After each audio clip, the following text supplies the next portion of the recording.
When you get into a situation where you float the turn, and I'll ask this question really slow. When you get into a situation where you float the turn, thinking, okay, I'm going to take it away. I'm sorry, you float the flop, and you're like, okay, I'm going to take it away in the turn. And the turn is just a terrible card. If you just abort mission, sometimes. Well, the thing is, right, is you can still bluff the river in these hands.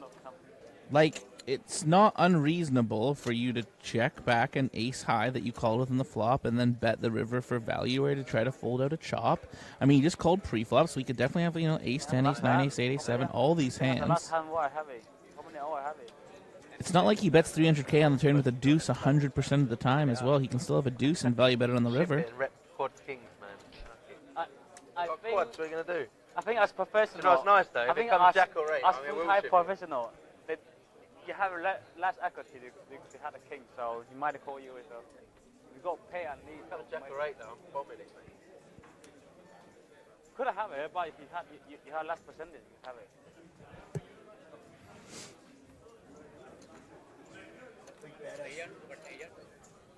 Big Badass Wolf says there was a C-bet from the high guy on the flop, right? I don't know if any of these guys are high. There was a C-bet from seat 1 on the flop. I can neither confirm nor deny if he is high. Seems unlikely. Yeah. I would bet against it. Yes, ace high did bet. The flop, jack 8 floated. Then it went check, bet, call. But yeah, I think you're the way you said it. I think the secondary is actually a really cool line. Is if you float the flop, goes check, check on the turn, and then it goes check, and then you bet for value on the river. The flow on the flop is like pretty reasonable with Jack 8. It's not ridiculous. You can honestly even be ahead sometimes with the Jack High. Right. But betting on King, King, King, Deuce is just not going to be super effective. Jack 08 says he means ace high, Dave. I know. I was kidding.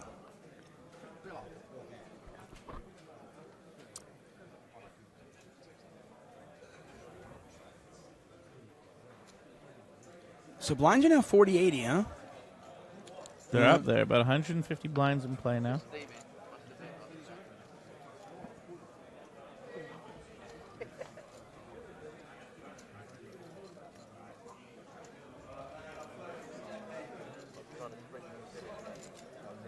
Now, there is something to say about balancing, but I don't know. This is probably fine to tank 5 seconds every hand at this point, something like that, like Ning Lu seems to be doing.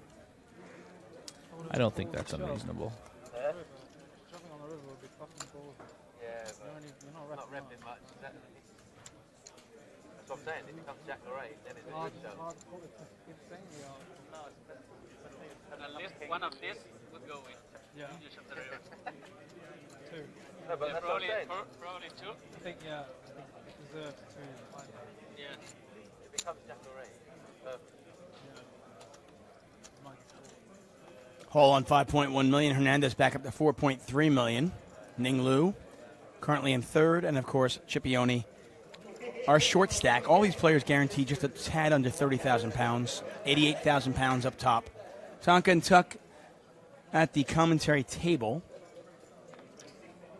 And by the way, after you yelled at me, was I better with my loud voice? I think so. I think more people started crowding around as well. When you were talking, it was at the very beginning of the day when there was literally nobody in here. Like right now, there's a rail of maybe 15 people, and they are talking and whatnot, so they can't hear us, When there's people in between talking, you can't hear the commentary booth nearly as much, which is good and better. We just need a little bit better planning for the future. You need to be on the other side of the room or something like that. But we're good with the way it is.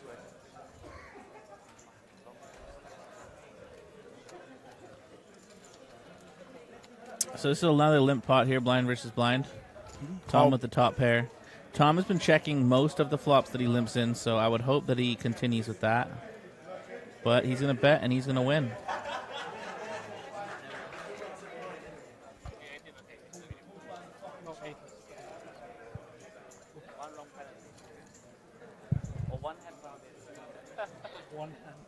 Once again, the buy-in for this tournament, 1,100 pounds. We had 427 entries. 300 and some odd unique. I believe there was 117 re-entries. So I think we had about 300 unique entries. 312. 312? Yeah, Very 312 nice, and very 115. Very nice. One very nice gentleman donated $6,600, 6,600 pounds. Oh, wow. What Yeah. the most re-entered was 6 buy-ins? Who was that? We do not know his name, or at least I don't. Ning Lu with a strong holding here, a couple of 10s. We've seen him make some tight folds. I do not expect to see him fold this one. If he folds here, I'm leaving. Yeah, we'll just shut down the stream and move on with our day if he were to full open fold this. But he doesn't. He raises it up. Tom, oh, wow. Wow, this is another cooler. We're going to see another 3-bet call. But this time is so much worse for Tom. It's so much more unfortunate because it's so many more chips. In fact, I guess we could see just a call. Since Tom, I can almost guarantee you, is following along with the stream a little bit, but 9s is probably way too strong four-handed to not just 3-bet call here.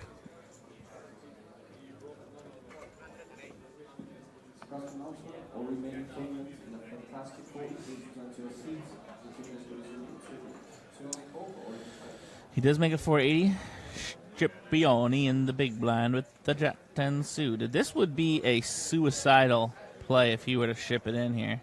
Because Tom will be getting a very good price to call. I mean, he could, man. I honestly saw a crazy amount. You would have seen them as well. A crazy amount of over isolations to 3-bet shoves. The Romanian lad isolated ace-9 offsuit yesterday. He was fun. Actually, he if I was a could, good time. I'd like him, you, Hall. That would be fun, yeah. That would be fun for final sure. table. By the way, Hall's getting pretty unlucky. 8s versus kings, 9s versus 10s.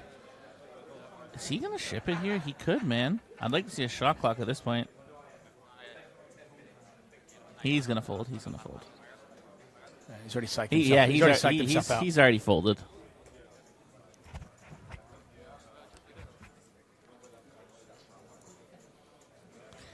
And now we're going to see Ning Lu take about 30 seconds a minute. And then, I mean, depending if he has time bank chips, he'll probably use it again. And then he's going to go all in, and then Tom's going to call, and he's going to get shown the bad news. Is there any way he just calls? No. I mean, listen, I'm not going to put it past him, but calling would also be a suicide mission. We know that, but I'm saying, but we're watching this guy I play. don't think so. I think it's highly unlikely that he calls. Wow. And I'm wrong. I would have bet you on that. That could have been a bet for us. That could have been my money. If you were confident. I would have gotten like some odds too, wouldn't I? Wow, that's crazy. Yeah, pretty insane. He's only got about 26 blinds.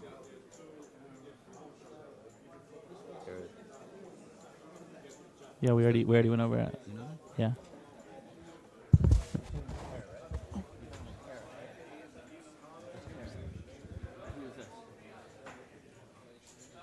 So Ninglu actually just looked up at Hendon Mob.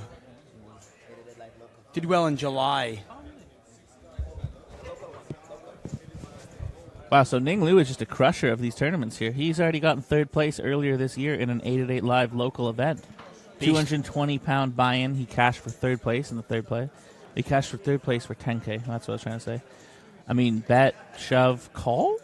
Well, now and now he got lucky with the flop, of course. right. I mean, yeah. this flop could have easily come out like Queen Jack 4. Yeah, I mean, and then Tom could have turned his hand into a bluff at some point, or I don't know, probably not, but most likely not. But yeah, honestly, pretty wild call pre. Only bad things really happen when you call pre here. God, Tom's not gonna be pleased when Ninglu goes all in either. He's gonna do a side call, sort of like I did with the Ace Jack yesterday. I think he might still just call this. Yeah, he very well might, which would also still be kind of crazy. This is, by the way, David, a wonderful time for some equity protection. I mean, except if you knew exactly what your opponent had. Although, well, the problem is Tom also has so many like Ace King, Ace Queen, Ace Jack, King Jack, Queen Jack bluffs. All these cards that have 2 overcards that have just a ton of equity. And when you just call like he just did here, you just absolutely crush yourself when, 1, these come on the turn, and 2, you're not going to lead shove the turn. So there's the king, like he could have just got punished super hard. He's gotten very lucky that Tom Hall only has 9s here. And I guess this is going to go check on the turn now. Tom's still relatively confident, I would guess. Assuming that, honestly, I don't even know what you assume Ninglu has here. Maybe like a slow played aces or kings, or maybe sixes, fives, or deuces, but you still expect a lot of those to 4-bet shove pre. Honestly, I'm not really sure. This is a weird hand.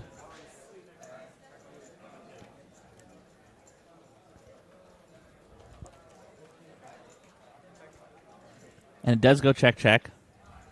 Jack of Hearts in the river. This is going to go check, check, and Tom Hall has gotten very lucky to save himself $1.2 million.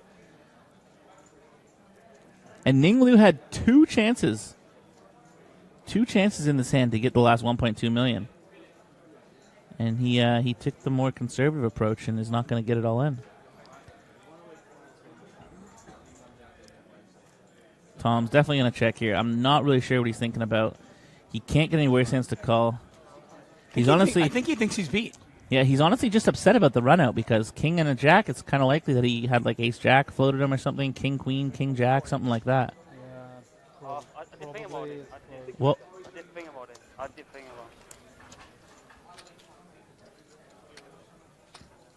so he's saying he thought about it there. That's what he was saying. I did think about it.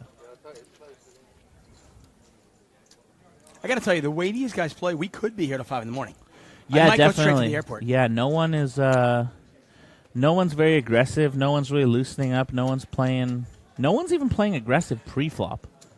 Well, I mean, 9s versus 10s, we don't get it in all on pre. Jack 10 on a jack high board just folds to 1 bet. Yeah, they're playing very, very tight. I mean, it might be a situation where the chips start going in only because the average stack is like 12 big blinds. Yeah, so like you just said, we could be here for a while. We could be in for the long haul tonight. I hope so.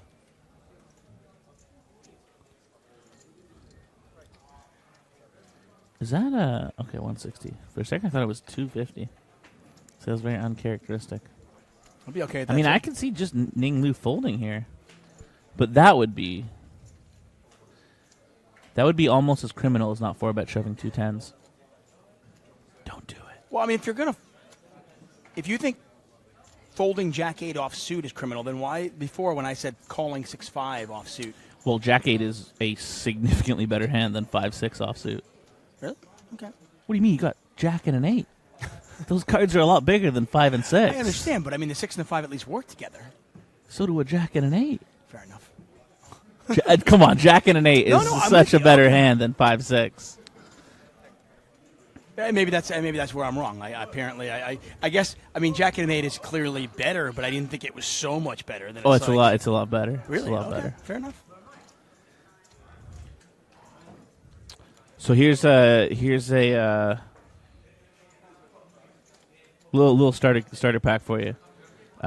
In Hold'em, if your cards are higher than your opponent's cards. Is that how it works? For example, a jack is significantly higher than a 6. No. I'm talking about the playability of it. I mean, obviously, hey, listen, Ace 6 is a fine hand. But the playability of Ace 6 off suit, I would rather have, Jack 10 suited. Oh, of course. Okay, well, the playability of it, I mean. Right. It's a little bit, yeah. So that's not. I understand where you're trying to go with this analogy, but it's not quite as clear cut as 6-5 Jack 8. Yeah. 6-5 off suit, I understand. Especially when you're short, you're looking for, make a pair. Our cameraman is loving the glasses on Scipione. With a Jack and an 8, you are if you hit a pair, it's reasonably likely that it will be top pair, or at least second pair. With a 6 and a 5, if you hit a pair, there's a good chance it'll be bottom second pair. or bottom. Right. Yeah, exactly. Yeah, and I understand that. Scared Money Limping says, Tuck, when will we see a series of you and Tonka competing in different sports? They wanted to. People are proposing that you and I play a series, like a decathlon type thing. I'd probably lose him most. Have you played basketball? Not really. So we're on the same boat on that one. Do you golf? Not really. Maybe I could beat you at mini golf. I could beat you at driving too. Maybe not. Driving? Like golf, like driving range. Ooh, that'd be fun. We could do like Top Golf, ping pong. How are you gonna get at table tennis? No. Okay, then I'll probably beat you at that one. All right. I got some. You definitely beat me at hockey, just because I know you still play. Right. Hockey's not really a sport you can play one-on-one anyway. No. I mean, you can go. I don't know. You can go find the ping. You can go find the ping pong table right now. I'm not Right gonna now, we can go across the street and play some ping pong. Exactly. Yeah. I'm not gonna be like, oh, let's get our skates and go to an ice rink. I'm honestly shocked that we don't. Okay, so we did see Tom raise. I was gonna say I'm really shocked that we don't see more raising from the big blind over these limps. I mean, we haven't seen Hernandez do it once yet, not once, and Tom has limped so many small blinds. You know, it's funny too because Hernandez. No, it's Fernandez, isn't it? No, it's Hernandez. Is it? Okay. I was saying Fernandez before. Oh, but it was. definitely You're right. Hernandez. You confused me. Anyway, Hernandez was reasonably aggressive. Yeah, I mean, not yeah. crazy aggressive, but reasonably before. For sure, no doubt. And Is that the shot clock? Yeah. Okay. They let it run down, and then she'll just press go. Action Jackson. But we should see check here. It's not a great board for Tom to bet. I mean, it's okay. He definitely wants to bet it sometimes, but he does have king high, which is, reasonable, and he does have an open ender. And if he gets check raised here, he's in a terrible spot. And this is not an unreasonable board to get check raised on. Then again, we have not seen a single person get out of line at all. We've seen very straightforward, very tight play so far. So I don't dislike a bet here. And he has gotten unlucky. Are you more apt to bet a smaller six because the king high? For sure. If you have value. exactly, if you have like 6-9 or 10-6 here, I'd almost certainly, or not almost certainly bet it, but I'd be way more inclined to bet it. But king 6 has some showdown value, Yeah. So Ning Lu is just not looking to get it in. Basically, he just doesn't want to be all in unless he has the nuts post flop, or like aces or kings pre flop. Yeah, we saw even tens. He's a Helmuth kind of guy, He's playing tight. He's playing conservative. Tom should be barreling this if he bets the flop, though. I really don't like a check back. Ning Lu's going to have some ace highs. He's going to have some 4x, some 5x, some worse draws even.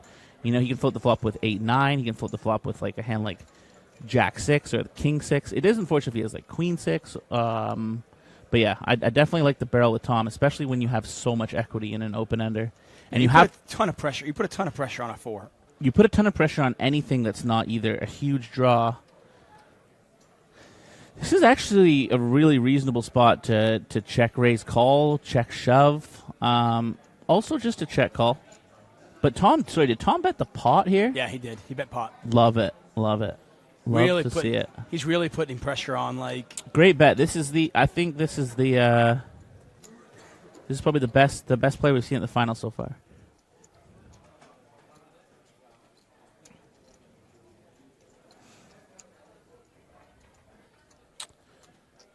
Rerunning through the action here. Oh my God! Don't fold, dude. Come on. You know the sick thing is? Don't you dare. You know the sick thing is? He may fold this, and he's certainly considering folding this. Because it's a pot-sized bet. There's zero okay, chance. It's not a pot-sized bet. It's a half pot-sized bet. Never mind. Oh, I thought it was pot-sized too. But either way, there's zero chance he calls with a 5 or a 4. Just a 5 or a 4. Unless it's 6-5 or 6-4. Even 4-3 or 5-3 with a gut shot, 8-5, 8-4, ace-5, ace-4 maybe with like an ace of clubs could be okay. He still may fold this. This would be crazy, man.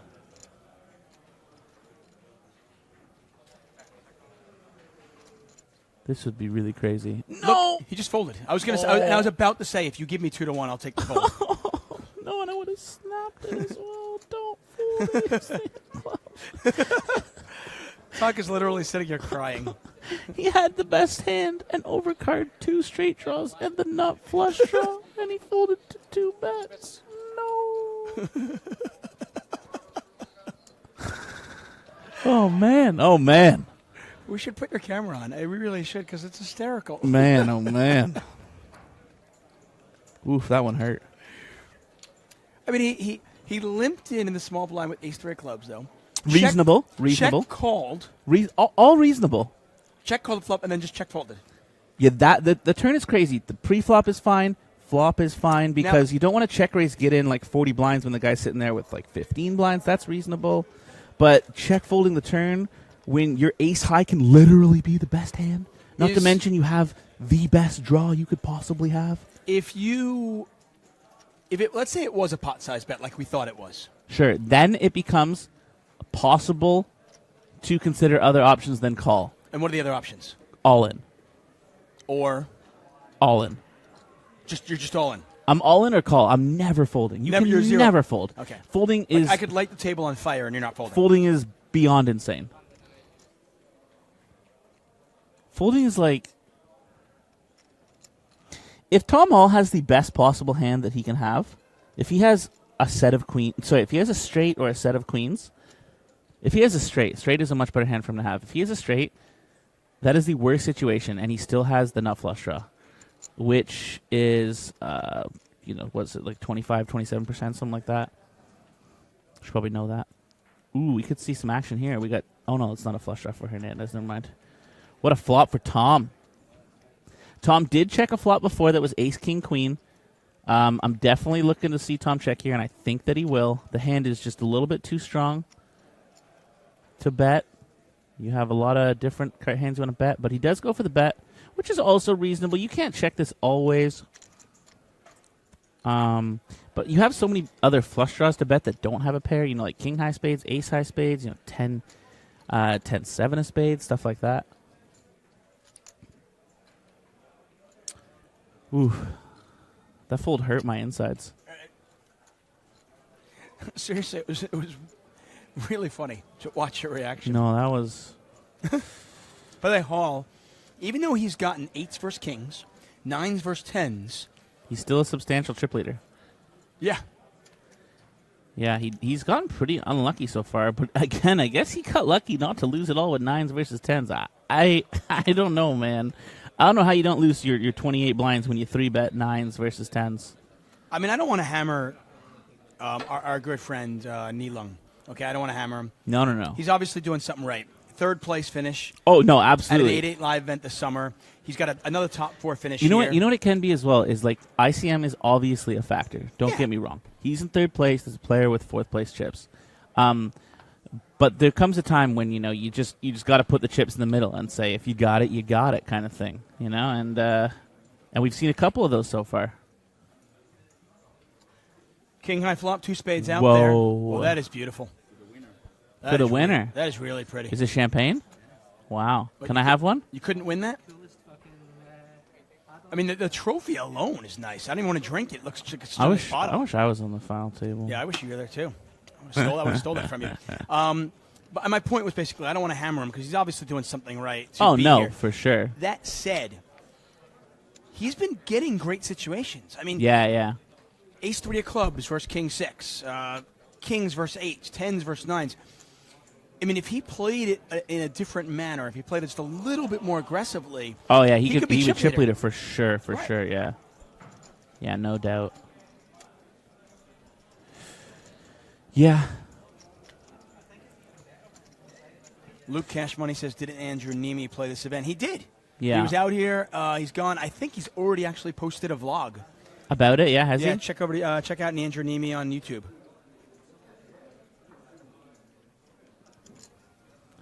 Plus, remember the Queen X hand folded yesterday having top pair on the flop. I do not recall that. All right. Oh, we're going to have an all in here. He's asking for a count with 9s. This is a solid knit roll. Put it in. Put it in. He's got like 13 bigs. Yeah. Put the chips in the middle. And this is something that I find with live players more than anything else. It's just that they like to have a count. They like to count their chips even when they're literally never folding. But then again, you know what? I'm not going to put anything past Ninglu at this point. In all fairness, I think it's actually a really good habit to get into, to at least ask what's the count? Because you never know if there's a couple of big chips hiding or something. A hidden chip or something you like just that. ask, and then when you hear, 13 bigs, I call. Right. My favourite hand, Chipione probably thought, well, what's he thinking about? Is he thinking about it with like King 10? Is he thinking about it with Ace 7? Even like Queen 10 or Queen Jack, those are both reasonable calling hands here. We do find a 7 on the flop, so Chipione has 5 outs to make the best hand here. He does not make it. We are going to be 3-handed now. All the players guaranteed just under 40,000 pounds. I lose this yesterday. what do you 7 hand. think there, man? What are you talking about? You're unbelievable, mate. I didn't protect my trick. How much going to be? I have it. Chipione, honestly, I'm not going to lie to you. Just taking a bit more ties. Not like him loses back over. It's different. No, I mean, I would call. Just take more time to count how much maybe my spec. Going Paul.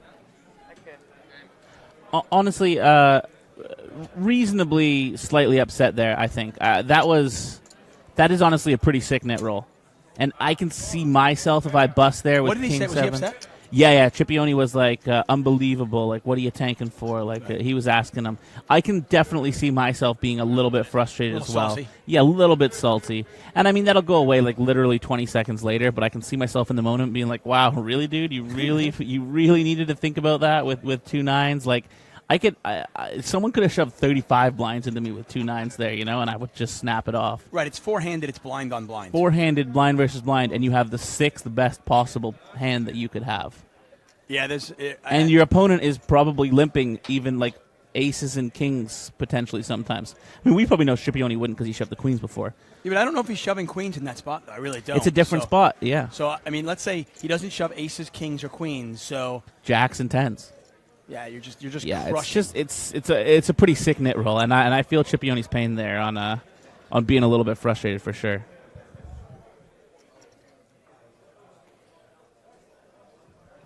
But just like that, someone else did it yesterday as well. They had ace king. They raised like the cutoff and the big blind win all in, and he asked for a count when it was like very, very obvious that he had between 18 and 25 blinds. Now I understand. I say it's very, very obvious. For me personally, I'm pretty good at sizing up stacks like almost immediately, and I understand that a lot of people aren't like this. Maybe they're not experienced in like the live arena. So talking about this like I'm some fucking sick live pro. I never have I don't have a single tournament score above 180K live or something like that.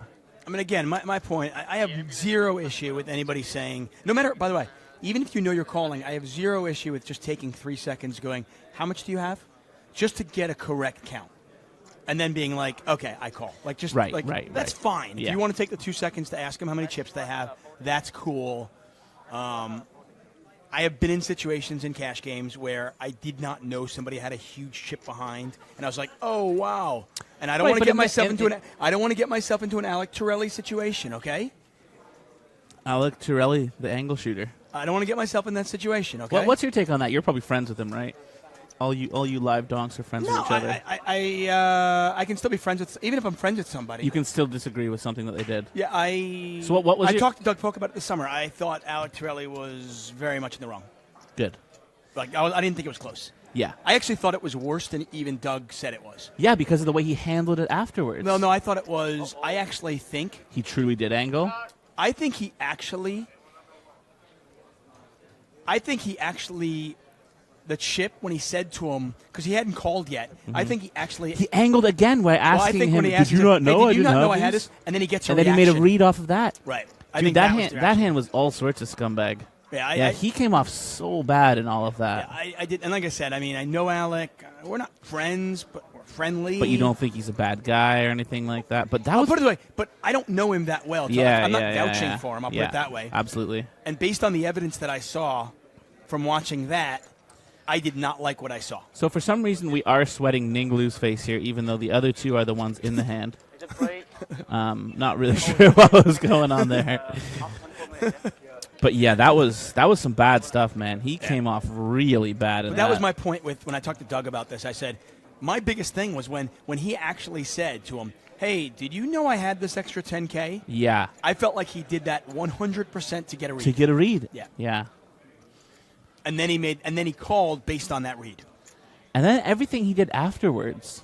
Yeah. Like his solution for it being, hey, well, I know I scammed you out of some money, but listen, if you want to buy action in me in the future, that's my compromise. Like, what?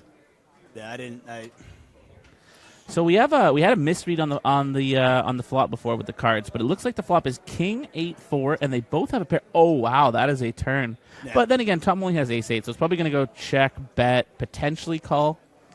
Yeah, maybe get one street of value out of it. Probably. By the way, full disclosure, I know Alec, but I know Cletus as well. I know the other guy. And Cletus is never angle shooting. I also don't know that. Okay. I don't think he is. Okay. But I don't know either one of them to Very vouch well. for either one. Yeah. Okay? And I'm not suggesting that either one is or is not. I just don't know them. Right. And in the poker world, I'm not going to come out and put my name on the line for some dude I don't really know. Oh, absolutely. yeah, I mean, it would be crazy to vouch for either one of them in this scenario, I would Right. say. But- Well, I think it's a lot less crazy to vouch for Right. Cletus just I'll because. put it this way, based on the evidence, like it looked really bad for Torelli. Yeah. So my thing is, like I said, I just always ask now. Yeah. How many chips you have, man? Tournament or cash game, I don't care. Yeah. And if it takes an extra 2 seconds for me, Yeah, but and then it- you go Tuckman, you're nit rolling. Okay. So going back to this whole entire speech of asking how many chips it was and everything, back to the knit roll that we just saw with the Oh, nines. totally different. Yeah, I because agree there with are you. no big chips. No. You know he has. Whoa. Oh, okay, so Doesn't this make doesn't really any change much. Sorry, No. I thought Tom had moved into the lead with this kicker now. I guess we see a check now, and Hernandez is going to, sadly take down the pot. But at the same time, it's a 2 million chip pot, so not I really. actually that think sadly. Hernandez could have bet that. I don't think so. Really? Yeah. Tom, first of all, has some slow played kings. Not slow played kings, but he definitely has some bet kings check call, and he's definitely check calling the river. He also can have, ace 10, any 10 that's bigger than Fair 10-8. Yeah, I definitely think that is for sure a check back. What's he drinking? I don't know. It looks like a 40, That's what I mean. but Why I can is it- promise you it's not. Why is it in a white bag? I don't know. That's pretty sketchy, though. It's in something like this huge, oversized white bag. Yeah. I'm so curious. No, But, in you that know- case, listen, in that case, I'm not defending Ning Lu. And by the way, if you ask him how many chips you have, then take 3 seconds and call. Yeah. You didn't need You don't to need to count take your 10, chips 15, and- 20 no. seconds. Yeah, like you did. Dude, come on, let's go. Also, Ning Lu was clearly like, what do you mean? Like he didn't even understand he'd done anything wrong. And like that's fine. People who don't play that much live poker aren't going to know that they did something wrong there. And that's fine, Right. that they'll learn in time. And I thi- Or they won't. They just won't care. But by the way, and that's also, I think that's part of it. If I'm going to have a lot more patience for somebody who is not malicious about it, who Right. clearly he didn't know. Sometimes you get fourth place in the poker tournament, though, after you get nit rolled pretty savagely and you just don't have patience anymore. I understand that. Well, I wouldn't understand that because that hasn't happened to me. But yes,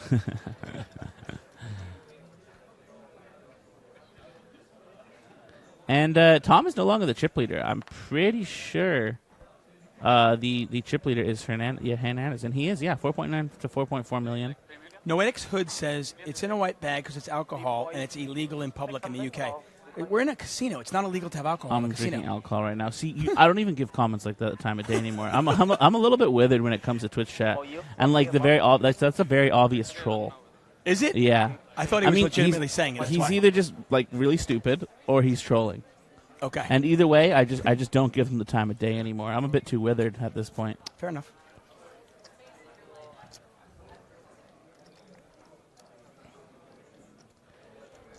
Ning Lu posturing like he's going to raise here, but we know that he is never raising the queen 4 off here. Both players got a little something here. Yep. Likely to be chopped up if neither one takes a shot at it, but we'll see. Yeah, we could be in for a long haul here. These guys are crazy tight. See, overbetting the pot? Or is that 120? Okay, 120, 110, 110.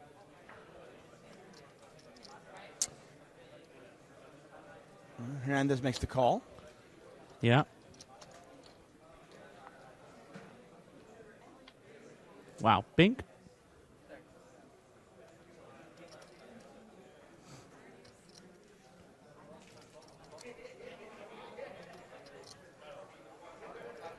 Hernandez is an ace a lot of the time here. When he limps in, check calls the flop. And I would assume this just goes bet and fold. Let me ask you something. Based on that and based on these two players in this dynamic, as unconventional as it might be, the fact that Hernandez does not have a diamond in his hand, To lead the turn? yeah. No, absolutely. I think it's a super good turn to lead. And I think it's a great turn to lead as well as a bluff. So we definitely want to be balancing it with some of these kind of hands. But I think Hernandez seems relatively inexperienced in tournaments. He seems like he's got like a decent poker brain going on. And from playing with that, I can tell you that much. But I do know from a friend that he is a cash game regular here in London. So I wouldn't be surprised if he was a little bit inexperienced in tournaments and just doesn't really have like too much of a leading strategy going on. And might not even be thinking about it, Yeah. But I do think this is a super reasonable situation to lead. Yeah, I mean, I'm probably not leading my aces. I'm probably not leading, certainly I But you do want to lead some bluffs. You want to lead some bluffs That's what I mean. with I can diamonds. lead bluffs. I can lead my bluff diamonds, and I can also lead, especially if I have, queen deuce queen of diamonds or something like that. For sure, for sure. But I think I like leading the sixes. Yeah, absolutely. It's a great hand to balance with your bluff leads. Okay, cool. Because leading an ace doesn't make any sense. By the way, I feel like a little kid, like when I say something that you actually agree with, and I'm like, yeah, all right, cool. Tonka and Tuck here, 888 Live. We are in East London at Asper's Casino, and we are down to 3 players. All 3 guaranteed 40,000, 62 for second, 88 for first. It's not long, 18 minutes. Oh, it's pretty long, man. So they have 18 minutes in this level left. That's what they were just saying. Until the next break, it will be a 15-minute break.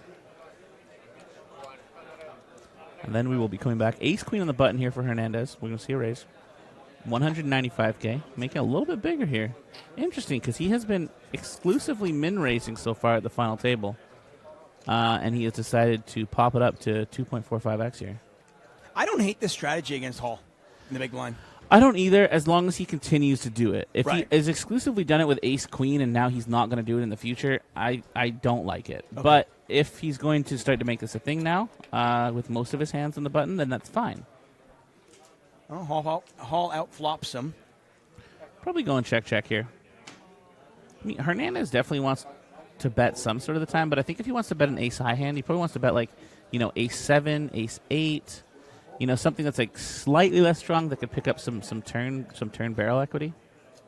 But a very small bet should win the pot a decent amount of time as well. He's not going to win it this time. No. I assume Hall is doing nothing but calling here. Yeah, he could be thinking of putting in a raise because his hand is very susceptible, but I think that a call is just very superior, and I think that Tom is going to call the vast majority of the time. That is a close-up of that dude's eye. It's quite the eye. I wouldn't mind seeing a lead from Tom here, though. Like very small, like 225K.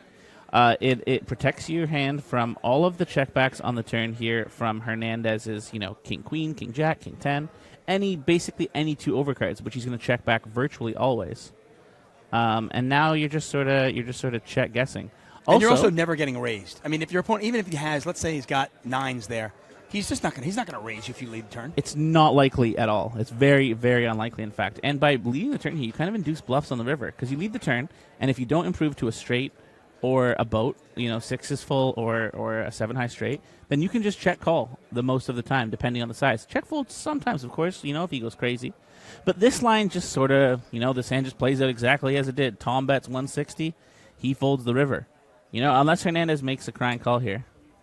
But this line also opens you up to a little bit more exploitation. Like maybe Hernandez raises now, but how could he raise? He could raise and try to represent hearts, I guess. We haven't seen that. I mean, I will say, if one of these players, not Hall, basically, if one of the other 2 players were to bluff raise the river, it'd be Hernandez, and it would be really effective. He doesn't have a great hand to bluff with, though. You'd like a heart. You'd like something a little bit worse than ace high. You're probably just thinking about hero calling with that one. But what do you beat? You don't beat anything, so it doesn't really make any sense. Like king 5. I guess so, but that's even a better hand for Tom to lead. And again, I don't really know if Tom leads a lot of turns. I'm not sure.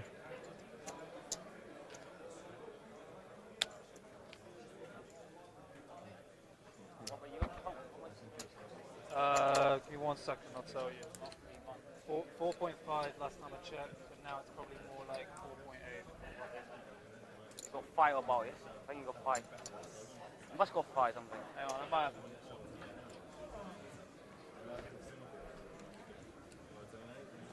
have. On the vote, the king 5 suited. We did see him fold king 2 suited in the exact same spot before, and we are going to see him let go of the king 5 suited. Wow. And that is 3-handed now. tight Some do fold, that tight 4-handed. fold, tight fold. And I got to tell you, I mean, And this is I kinda, love his see where he is really nice in the sense that every time it's his button, it's Hall's small blind. And Hall, I think it's fairly obvious Hall is the most experienced player, probably the most dangerous player at this table. definitely the most experienced tournament player. I certainly want to attack. The one place I want to be aggressive is when it's Hall small blind. Yeah, sure. 4.5. Also, I mean, this is just why we're not going to see as much action. It's going to be a little bit more boring, a little bit more slow, because we're going to have so many of these pots that just go limp, check, bet, fold. And that's probably what we're going to see here. Although Tom does like to check Tom likes to check basically everything on the flop that's not nutted. Yeah. And we're going to see a bluff here from Hernandez. Hernandez. It's pretty dry board. It's a pretty bad hand to bluff with, though. He doesn't really have anything going on, but he hasn't bet a single time when Tom checks, so it's not unreasonable. Hall calls. Can Hernandez double barrel? Well, it depends on the turn. I wouldn't barrel this, even though he picked up a gut shot. I would assume Hall's going to have some ace highs, too, when he check calls. Definitely. That's even more of the most of the reason not to barrel. And now Tom's Hall's going to lead the ace. I don't mind this play because, in my opinion, Hernandez is mostly betting a pair on the flop and some absolute trash. The absolute trash is going to give up on the turn, and the pairs are all going to check back. So we charge the pairs a little bit by leading here, and we can also value bet the river pretty small and represent some bluffs for sure. You know, I don't really know what our bluffs are here when we're Tom. And Hernandez with a raise. Yeah, you know what? It's so funny. I was talking. Remember, I mentioned this to you. Sometimes you lead out on the flop, and that just kind of causes people to spaz off. And you see Hall do this on the turn, and he does the same thing. Well, now Hernandez puts the raise in. Big decision time for Hall. 280,000 to call. Are you calling this and evaluating? Definitely. Folding would be way too weak. You're basically just accepting that your opponent has two pair because he didn't raise you pre-flop, which means he has to have like 10-3, 10-deuce, or 3-deuce. Or 4-5. Yeah, 4-5 or ace-3 or ace-deuce. Honestly, I would expect to see this go check, check, or check call. I mean, Hernandez just reps such a thin value range, and like he doesn't always raise his two pairs of straights.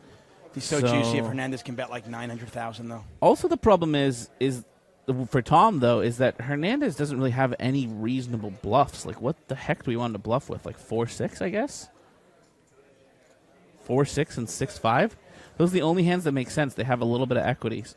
Look at this. 600, he said, I believe. I don't like the sizing, but... Oh, yeah, 600. I think he's going to get looked No, he up. bet 800. Oh, 800, okay. So he bet 800 into 1-2. So tough spot for Tom, but I just really don't see how he can fold. Even though I know he hasn't gotten out of line once, he just reps such a thin range of hands. But then again, all of the hands make sense, right? Like 4-5, 3-deuce, 10-deuce, 10-3. Those are all very reasonable hands to check back with. That is a time chip. This is a pretty tough call for Tom. I mean, it's just a bluff catcher.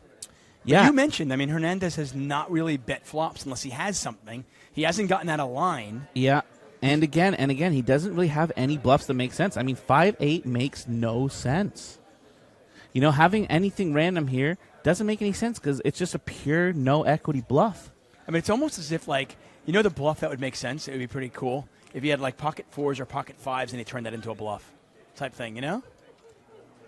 Yeah, but those hands would just never raise the turn. It would just be crazy to raise the turn with those hands. So like I'm saying, you know, the only bluffs that really make sense is like 4-6 and 5-6.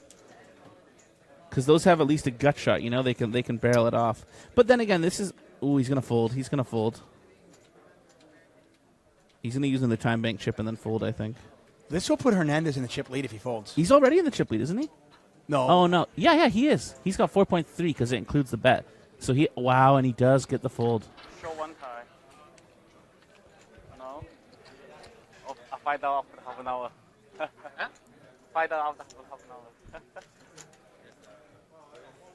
Pretty savage bluff, to be honest. I mean, he just had no equity. He just read Tom for having something a little bit weak that he could fold, and he got him to muck it. I mean, I think clearly he did not think that Tom would check call with ace high and then lead the ace. I guess so, but what else do you want Tom to lead?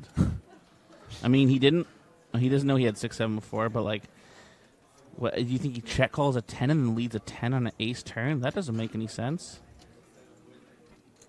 Nonetheless, though, Hernandez now up to 5.4 million. There's 12.6 him and Tom in have play. swap places.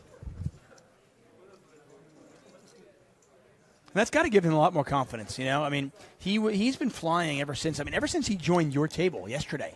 He just started cruising. Yeah, he's been playing great. He played great all day today. Hasn't really, his stack hasn't really been threatened. I would raise any two cards into Ningley's big blind here. And I like the raise size, too. Yeah, definitely. I would just 3x 100% of hands. And he's got a little bit over 3x. Ningley's just doing a little bit of posturing, and then he's going to fold. But I think I wonder. Hernandez kind of was playing it safe, 5-handed, 4-handed. He's mixing it up. He's hopping into the Phil Hellmuth change your gears mode. Yeah, it seems like his confidence is growing. And maybe he's just realized. Maybe it's taken him this long to realize like how unbelievably tight everyone is playing. And just that he just can start running over the table. And I was going to say, it'd be really nice to see, either him or Tom, because I don't think Ning Lu has that in his arsenal, but it'd be really nice to see him or Tom just sort of take it over right now. Start 3-betting Tom most of the time when he opens the button. Start just, raising some flop C-bets and stuff. Just really start going for it. Because if someone does that right now, they're just going to take over. And I'm hoping that Hernandez is about to do that. It'd be great to see. He's definitely raising this. You'd imagine that. And there you go. He 2.5x again on the button. So that's looking like it's becoming a standard. I like it. You'd imagine that Tom will have an answer for him. After a certain period of time, he could get shell-shocked as well, especially if Ning Lu were to lose some chips. But yeah, he's going to muck this one. It's a 2.5x. He's got queen 6 off. He just lost a big one. In game flow, I think he's going to fold. Yeah, he is indeed. And Hernandez has now won 3 or 4 in a row. And he is up to closing in on $6 million. I'm ready. I'm excited. I'm ready. I'm ready for him to take over. Seeing some poker. Yeah. This is what I was waiting for. No more of this limp check. I got to tell you, I'm impressed by Hernandez's play that one because I really thought he was going to raise the turn and then check and give up. Or raise the turn when bluff really small and make it bluff too easy. Small, yeah. Make it just too easy for yeah, a I mean, call. he is a cash game player, so I'm not surprised that he went for the bigger size. And yeah, I mean, I don't like his bluff. I think it's a pretty bad bluff, to be completely honest with you. Why? Well, one, he has no equity, and I'm just not really a fan of no equity bluffs. I think that they're reasonable sometimes. He bluffed the turn with a gut shot. He raised the turn with a gut shot, right? So he did have a gut shot on the turn, so that's okay. Yeah, that just doesn't really make sense for his I mean, is there anything, bet. and just to play devil's advocate, is there anything to, it's a good spot to Actually, bluff? you know what? Yeah, for some reason, I just completely blanked that he had a gut shot on the turn. Okay. For some reason, I had it in my head that he had stone no equity because he had no equity on the flop. Right. And I've just gotten it in my head that he had nothing. So you know what? I like it like way more now that you said that he does have a gut shot on the turn. Yeah, I'm totally fine with it now. Especially when like Tom. The problem is Tom could just lead like ace 10 or 2 pair or 5-4. I don't know. It's an interesting spot, and I'm glad to see someone try to take over at least. Tom's gonna fold. I'd love to see another 2.5x. There's just if Hernandez has a buddy on the rail watching his play, there's just no reason for him not to try to take over here, and he's going for it again. Love to see it. Don't think he should be limping any hands at all. Is there anything to? I'll throw another thing else at you. Is you were saying that the bluff doesn't make any sense. Like there are no bluffs there. Is there anything to? Well, there aren't any bluffs here, so. And Tom's a good player, so Tom's going to be thinking like, there's no draws that missed, so I can't be bluffing, and I can actually get this through then. Yeah. Well, I was saying that I wasn't saying that for him to not be bluffing. I was saying that for Tom to like probably be be folding. No, but my point is, if we take it that far, and then we can go backwards and we can think, well, based on all that, is it actually a good spot to bluff then? For sure.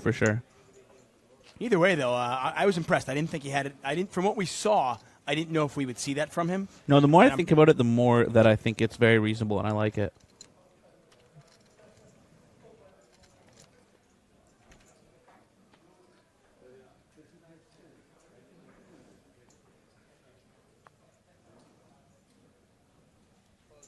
$22 minutes left in this level, then we jump up to 50, 100. I guess we'll see a limp, and then probably a check. And we'll play a nice little 2 big blind pot.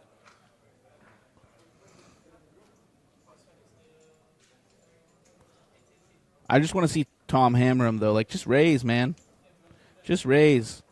Tom, you got to be watching the stream. You got to have a buddy texting you or something like that and letting you know what's going on. You got to know how tight Ning Lu is playing. And he's going to raise. Nice. Love to see it. I mean, to be fair, Tom has been raising decently wide over Ning Lu's limps, and Ning Lu has just been running super hot in the fact that he's flopped top pair, or he flopped 2 straight draws on the nut flush draw and an overcard, and Tom managed to get him to fold that on the turn. If Tom had seen that hand, oh my goodness, yeah. He's definitely going to be raising just any 2 over the limp, I guess. There's a call from Ning Lu. Also, the nice thing about raising 6-3 here is that you can be be confident that you're going to see a flop like 95% of the time, and just assume that Ninglu is exclusively. Ooh, nice flop for Tom. It's going to go check, bet, fold. Yeah. But it's a really nice that you can just know as Tom that you're going to see that you're going to get to see a flop basically always, because he's literally only going to check raise or limp raise ace king, and maybe like kings, queens, jacks. Going back to Ning Lu for a second, it's funny. Here's a guy who I think clearly wants to play small ball. Mm-hmm. But the funny thing is, if I was playing with guys that I thought had more experience than me, Mm-hmm. I would probably want to do the opposite. I would want For to sure, increase for the sure, variance. for Like if sure. I'm playing against like Well, I mean, you that's- and but Chris Moorman, the thing about- I'm like, hey, I'm gonna go 4x pre. The thing I'm gonna about make the thing you about this gamble. logic is the fact that you are accepting and admitting that you are the worst player three-handed, and in poker, nobody does that. Yeah, good Nobody is going in this three-handed being like, I'm definitely the worst player. I'm going to try to play, big pot poker. Yeah. Nobody's doing that. They're all like, I'm good. I've got a good fighting chance. I know what I'm doing. You by saying that, you're assuming that like that someone, first of all, Is is self-aware, self-aware, yeah. and second of all, is correct in the fact that they think that they're the worst player. And I don't necessarily know that that's true.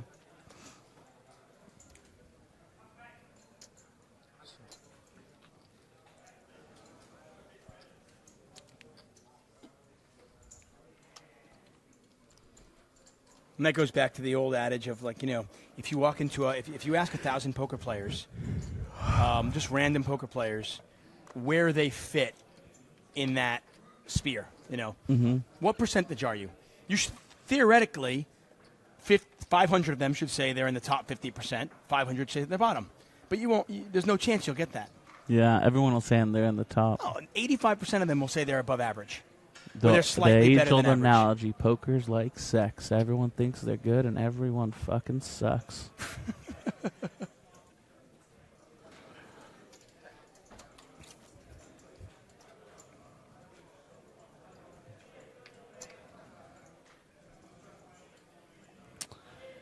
Probably see a bet from Tom and a full. Actually, I shouldn't say that. I mean, this is a very good texture for Tom to bet, but he does have Jack High, which is going to be decent a lot of the time. And Tom doesn't really like to continuation bet in a limp pots without the good hand. And now there's no reason for him to bet at all. He can just check it down, potentially check call at some point. But this hand is probably just going to go check it down, unless Hernandez decides to fire the river, which is reasonable with King High for sure. You could bet king high for value, right? Oh, absolutely. I would definitely value bet King High for value. Jack 5 nuts. One more hand. Break. So we're going to play one more hand, and then the players are going to go on a 15-minute break. Let's see if we'll see some blood here. We will be coming back to 50K, 100K. So it'll be 126 big blinds in play with 3 players left. Average stack only about 42 blinds. Good 2 hours for you. Greek Good 2 grinder. hours since dinner for you. What do you mean say again? As in you've done well since dinner time. You've chipped up a lot. Yeah. A lot has happened actually since dinner. Hot this tournament, Anything can happen. Everything I always say that. Yeah. 2.250K. 250K. No! Oh, Ningli was nutted. Maybe he still would have folded. Players going on a quick 15-minute break. We will as well. More talk here in East London when we get back.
They are just chilling here, counting some chips, checking it out, maybe coloring up a little bit more. I'm not 100% sure what's going on, but we'll be back in a minute here.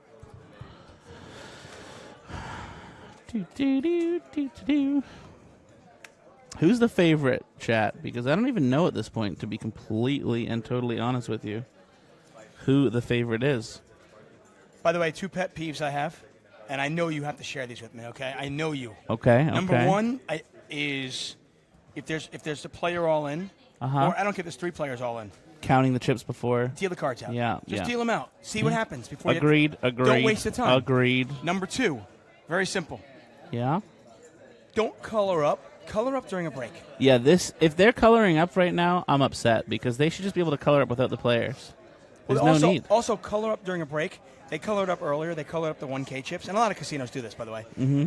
They colored up the 1K chips in between the levels because there wasn't a break. Right. And it's like, just leave the 1K chips on for 1 more hour. Who cares? And then deal with it next, Yeah. I don't get it.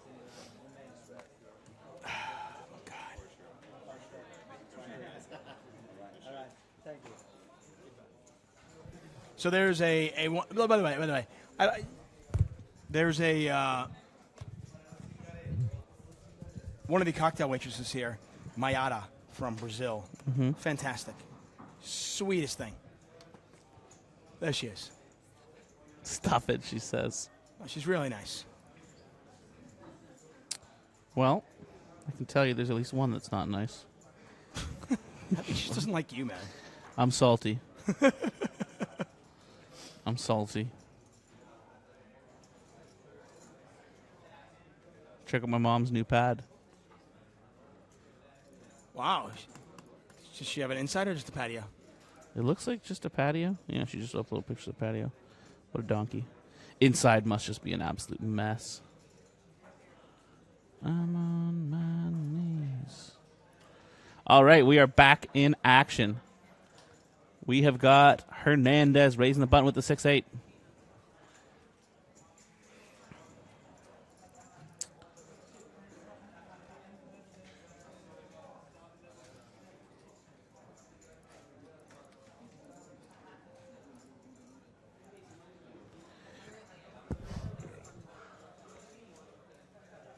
Hall defends out of the big blind with 5 straight clubs. Once again, Tuckman and Tonka here. That's my name. Don't wear it out. In the booth. We're in East London at 888 Live London. Next stop for 888 Live is Campione in February of next year. I'm really excited about that, actually. I've never been. It's one of the few places I've never been in Europe. I looked at the pictures. It's gorgeous. And if I can convince my wife to take a little bit of time off work, have her come out for a few Might days. bring her out. Nice. I finally get to meet the wife. I won't introduce you now. I wouldn't. What? So, as we know, you generally want to bluff in spots when you have the bottom of your range. Do we know that? That is a fact, yeah. So he's going to bluff. And if you're just learning that now, Tuck, then you learn something new every day. Hey, listen. And Tom Hall definitely has the bottom of his range here with the 5 high on the 10-9-8 4-deuce board. And he's looked up, which is very reasonable. I mean, I went check. Like, Tom just mucked? Didn't even want to see, huh? He doesn't even care. Sorry, I keep interrupting you. I was going to say, part of what I love about doing commentary is the fact that I get to sit next to smart people like Chris Moorman and Kara Scott and Viv Saliba, Natalie Hoff, Natalie Vivian Hoff. Saliba. Yeah, it's really good, man, when you get to do that. And I can pick it up. Hernandez now with almost half the chips in play. Just under. By the way, Lucas Viana says Ning is a London 2-5 regular, very good player in my opinion. That makes a lot of sense to why he might be tightening up in the spot. If he's a 2-5 regular, if he's a cash reg, yeah. Well, if he's a 2-5 cash reg, then he's playing. Then this 3-handed tournament that's going on right now is at a much higher stakes than he normally plays. Yeah, no doubt. I mean, I don't really expect anyone in London that's like a live reg to be anything more than a 2-5 or 5-10 because there's surely not any games that get going more than that.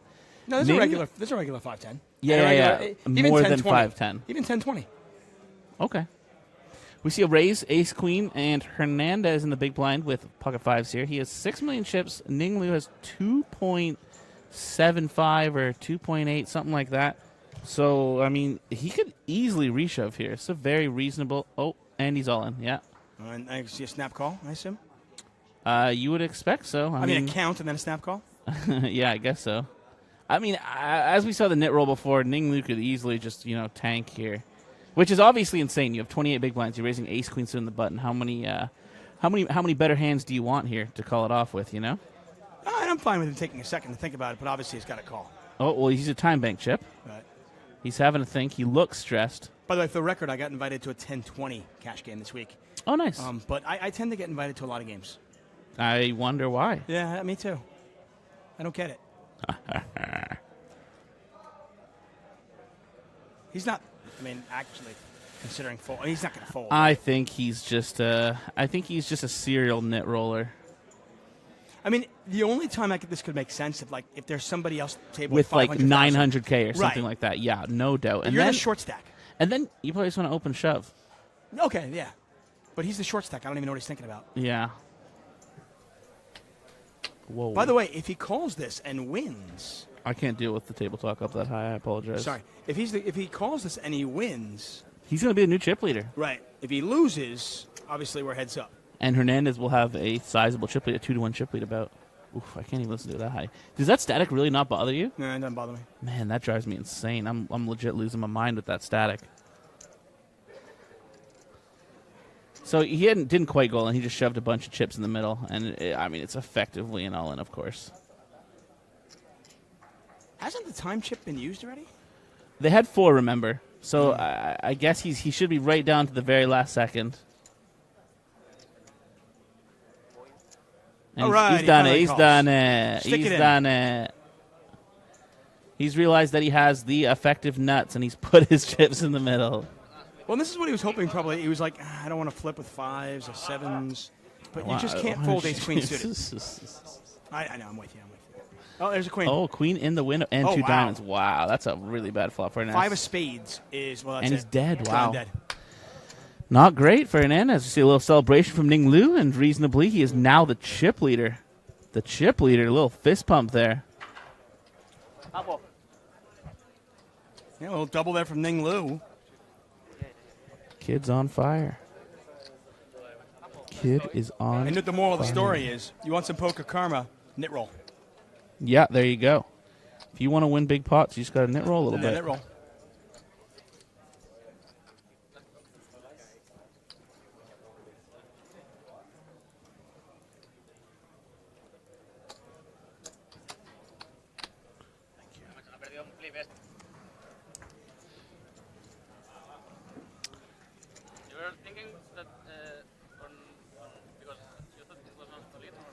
And very reasonably, Hernandez is like, You watched my live stream, you're thinking of just all in the 8 only. he's asking, were you really thinking about folding? And Ning Lu said, I think that you maybe have aces. So, yeah. In all fairness, we watched this guy tank with 9s in a blind-on-blind situation. For 13 bigs. I think it was it's very clear. Pretty obvious he was going to tank there. And he was actually considering folding. I think he was. Yeah, man, maybe. He folded maybe. ace-3 of clubs. Yeah, this is shit. That's true, man. That's true. That's true. He's a careful player. And listen. And at the end of the day, you can never be too careful. Listen, he's still there. Yep, you're not wrong. Feels pretty bad, man. Maybe one day we'll get there. Well, I have no doubt that one day you will. I just hope that we're here to capture it. Rounder for Life says, can we turn up the players' mics, please? No, unfortunately, there's a ton of static. We can't.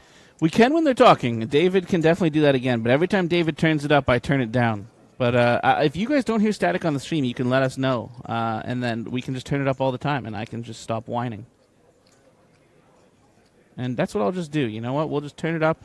I'll take an ear out here, and we'll be good to go.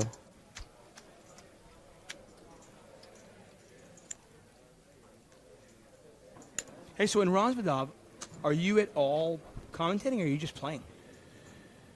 I have not been informed at all of any commentating. I am 100% playing the main event, but I mean, you're commentating, right? Yeah. So but I'm going to play a lot of cash while I'm there. Nice. I'll definitely hop in a game or two with you. I don't think that I'm going to be And there's nothing commentating. else to do there, so. Yeah, there's really not much going on. I mean, I'm not a big brothel guy, so. Really? Yeah. Neither am I. Not that I'm judging anybody. If you are, hey, all the power to you. I'm just not. I feel like that's a pretty reasonable thing to judge someone on.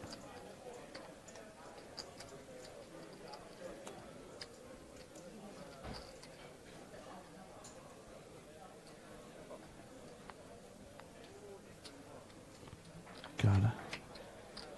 I'm out. We can turn it up when they're talking. I'm sorry. I'm like genuinely losing my mind. Like I can't handle it. There's small ticks. Tried. There's small ticks, and my mom always tilts me on purpose. Whenever we get in the car, she doesn't put her seatbelt on.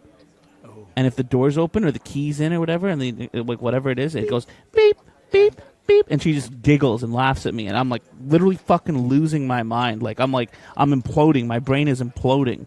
I'm losing it. I can't handle it. So this would prompt my other go-to quote that I used before, but you weren't here. Settle down, Francis. Dude, fair enough. There's definitely a lot of situations in life where I need to just calm down. Do you know the movie from that one? Nope. Oh, that's another classic. Yeah. Stripes. Bill Murray. Never heard of it. You never heard of Stripes? No, mate. I'm sorry. God. I'm sorry. I don't even care how old you are. This is just good movies. I'm sorry. I don't know what to say. I'm not a smart man. Hall with the best hand here. Now, unlike what we saw before, where you saw the chip leader possibly pushing around the other players, I don't expect Ninglu to. No, which honestly is kind of bad for us, kind of bad for the action, kind of bad for the stream, because I think that we'll see like even nittier poker than before, to be completely honest with you.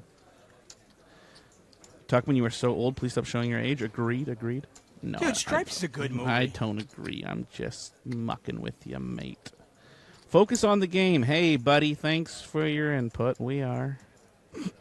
No, I'm kidding. We're definitely focused on the game, man. It's We right in didn't. front of us, We didn't guys. talk about that King 7, King 8 hand, but that hand played out very straightforwardly. I mean, Tom had a pair, one bet went in, and that's the end of it. They checked it down. Ninglu on the button. I sincerely believe, and I mentioned this to Tonka during the break, the way this is shaping up is we are going to see either coolers or semi-coolers, or this is just going to wait until we're at 8160, 100, 200. I would assume it's. I mean, coolers are kind of hard, so I would assume it's going to go. It's going to go a little bit longer. My mother says it says "get over it, firstborn." Oh, I guess read like the beeping. Listen, mother. Okay, I can't handle it. You know that. I'm not in the mood for your nonsense. Get over it, firstborn Tonka. How rude, am I right? Hernandez flopped the nuts. The Nisley Bisley. Yeah. Was this a limp pot? Yeah, it was. So nothing's going in. No, nothing's going. I mean, yeah, well, a couple just might go in. Tom might bet here. Okay, It's 100K. that's fine.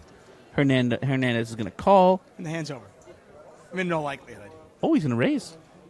Interesting. Now it's definitely over. A message is being held for review. Allow Will a post to chat, and it's from Shelly J. Toronto. She says, "Oh, bollocks." All right, we'll allow you this time, Shelly. Ticky Tick says, why are Canadian people so much nicer than Americans? This is not evidenced by anything. You realize Tonka is Canadian. I mean, And that he is the meanest son of a bitch in this entire but casino right now. it is fact. The Canadians are nicer than Americans, smarter, better looking, just all around great folks. I'm kidding. Did you have your daily quads this tournament? I did not. I played 2.25 days of poker, and I managed to not make quads, which is kind of fucked up. Hey, what up, Sam?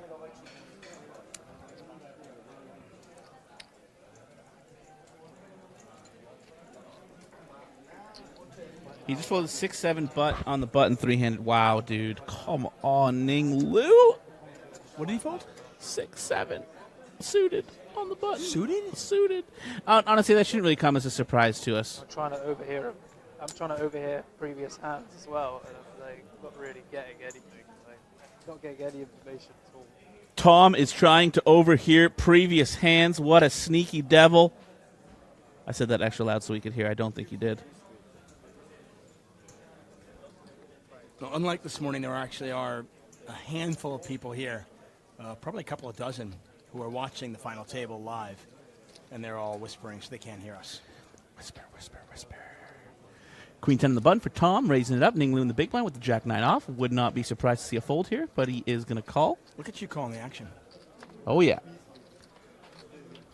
I'm not going to call the action, guys. You're done? You're done? No, I'm just going to sit here, though. I'm going to watch the action, and if something interesting happens, we can comment on it. Sure. But the vast majority of these hands are not going to be all that exciting. I think we know that. Sure. So we'll watch with you guys, and when something interesting happens, we'll comment. In the meantime, enjoy the atmosphere.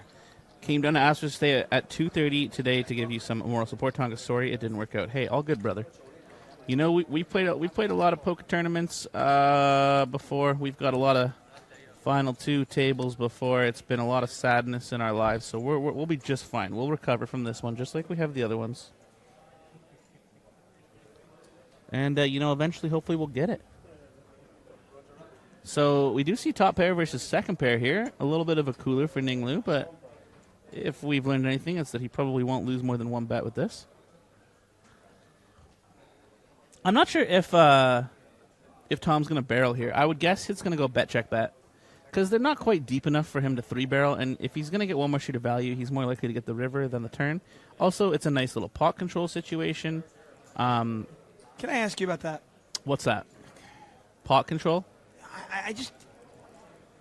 when I'm playing against guys who are Okay, just so... Hold on. When I'm playing against guys who are so unlikely to check-raise bluff, why am I that concerned about pot control? It's not even about pot control, though. It's about the fact that you're not getting 3 streets of value with Queen 10 from a worse hand.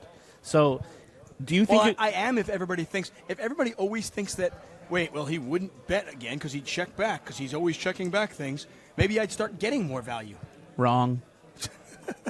I'm sorry. It's just wrong. I'm sorry. Listen, I think, okay, if I had Queen 4 here, I can be like, yeah, I should probably check this back. I can't get... Queen 10 is... I get Queen with a nice kicker. You gotta know who you're playing against. By the way, he bet 2 streets and I think you can bet again here. I mean, if you bet the turn, of course you have to be betting the river. There's a check. Come on, Hall, bet it. All the draws missed. I mean, yeah. I mean, if he's betting the turn, he's definitely betting the river. I told you. Well, then he can get 3 streets of value. Yeah, of course he can potentially get 3 streets of value, but against Ninglu, he can't. You have to know your opponents, David, and you're a live pro field player. You should know this better than anyone. I understand, but the only way for my bluffs to work is if I am value betting thin. Because if I'm not value betting thin, then when I bet the river, I'm just going to have too many bluffs in my range. David, you go from wanting to be balanced to not wanting to be balanced. I mean, I guess 3-handed, I don't know. Maybe what's the weakest queen you can get 3 streets from then? Are you betting king-queen? Definitely. Okay. I might even be betting queen-jack, to be honest. The problem is... So queen 10 is right on the border. Queen 10 a massive net. Like, you're not getting 3 streets from second pair. You're basically praying that he has, second pair. You know how Ninglu makes money in 2-5? I play against these guys every day. You know how he makes money? How does he make money? Guys try to bluff him, and he calls down with second pair on the river. That's how he makes money. Guys constantly think, this guy's a nit, he's going to fold, I'm going to bluff him. They try to bluff him, he makes a hero call, and he walks home with he makes his $31 an hour. Okay? Or it's 31 pounds an hour, whatever you want to say. 31 pounds an hour. Okay? That's how he makes his money. So the only way to play against a guy like that is start value betting him a little bit thinner. Okay. I don't know. Hey, I could be totally off base. Maybe Hall doesn't know Ninglu is a massive net. Yeah, I think he does.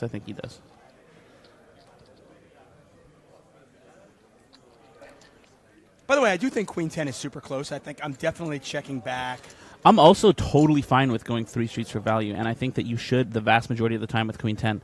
I would 100% go 3 for value against Hernandez because I think that he's calling down a lot later. I think he's never folding any queen. I think he's calling down with a lot of 9s, even some worse hands. But I really don't see Ninglu calling down 3 streets with a 9 and potentially even a worse. What? I'm just reading this, guys. I like this. RD goes, wait, so 2-5 game? Play like a nit and keep hero calling and you get $31 an hour easy? Easy, dude. Pretty much, yeah. I'll put it like, if you don't make mistakes and you knit it up, and I hate to even say this advice. If you don't make mistakes and you knit it up and you hero call enough guys who try to bluff you, then yeah, you could probably make $31 an hour. I would say that's reasonable. Yeah. Now keep in mind, I mean, after driving to and from the casino, tips, and all the other stuff, and the food you buy, you know, you're making like $20. You're probably netting like $20 an hour. Yeah, my days of live cash game grinder are well over. The only way that that'll ever become a thing is if I end up playing, 10-25 every day or something like that. Somebody asked if you and I had ever played together. We have a grand total of about Not very much. Not very many 2.5 hours of play together. Pretty short amount of time, yeah. And the vast majority of that play was with Leon Tushanik. A little bit of that play. No, I wouldn't say the vast Half of it. majority. Well, you weren't there for too long, I guess. Then. No, the game broke when I left with you. We both left together.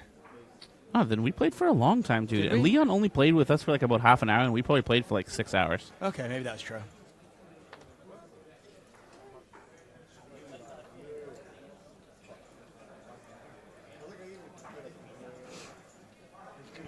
Fernandez going to take that one down. By the way, Hall is back in the chip lead. Is he? Yeah. Yeah. I mean, that Queen 10 pot was reasonable, man. Yeah, you got 2 streets of value. And this is what I was saying, right? I think for a player like Ning Lu, you're going to get 2 streets of value. So if you're going to get 2 streets of value, you probably want to get it on the turn, or on the river. I mean, on the river. Sorry. And listen, I don't hate on that. I was looting as well. Yeah.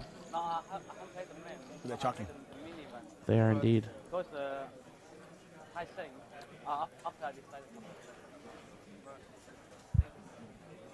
I don't hate on that. The only thing I ask you and I ask our audience, and I'm genuinely asking, is Yeah, me too. if we're not value betting thin on the river, does that prevent us from bluffing? Because No, because Ning Lu's a very, very tight player, so you can still bluff and then just bet with King, Queen, Ace, and just Queen, not Queen, set up- Jack. Okay.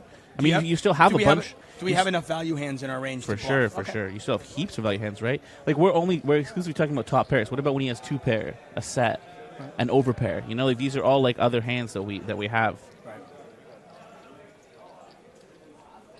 Best way to win with Ning, it's pre-flop. Yeah, I mean, like I said, if I was in the small blind here, I'd be raising 100%. And I would also raise 100% over his limps. He has limp called a decent amount, but that's just because he keeps on getting really good hands in the small blind.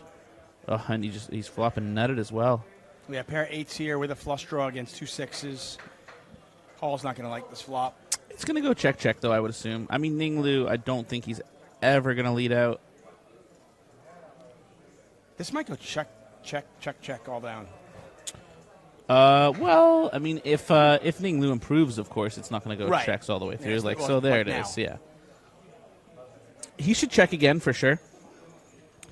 Tom has too many hands that he wants to bet on the turn. Too many hands that he wants to bluff on the turn. Too much just complete and total garbage. So you want to go for the check raise here or check all. I think, in my opinion. The good news is, by the way, I think Ning Lu is out of time chips. That is good news. Yeah. But by betting, you just sort of say, like, Tom, you have to have at least a 9 here, And those hands, he's probably going to bet on the turn.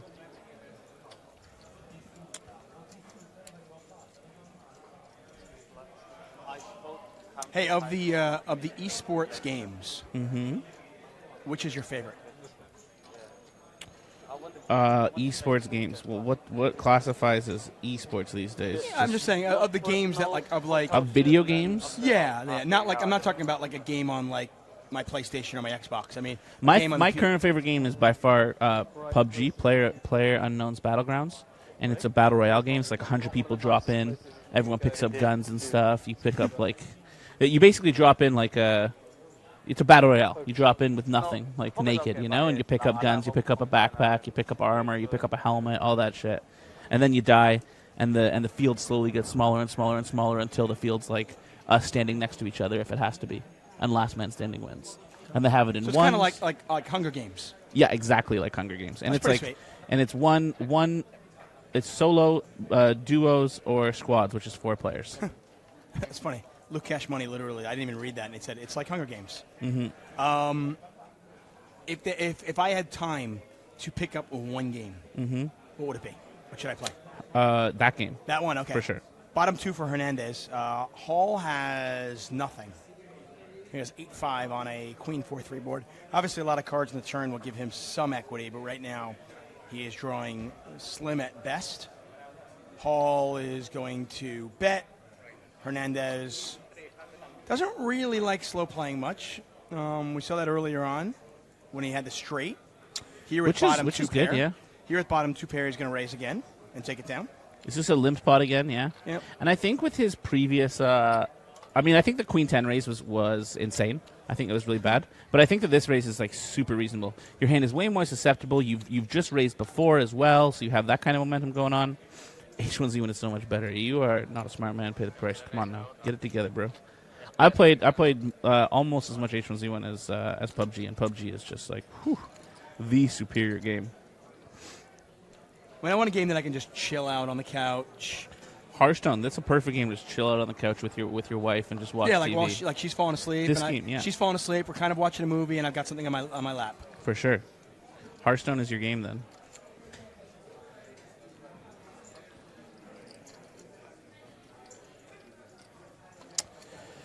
Oh, so we see Hernandez call the 7-10. He's back up to 4 million, so yeah, again, I just really like to see a raise.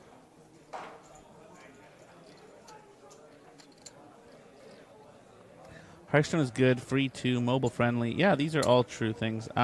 Instead, he actually Lou raised, and Lou took it down. He had an ace, so like that's a reasonable hand for him to be No, raising. I mean it is. Yeah. Just not sure if he's going to be raising at all. Yeah, that's Yeah. reasonable.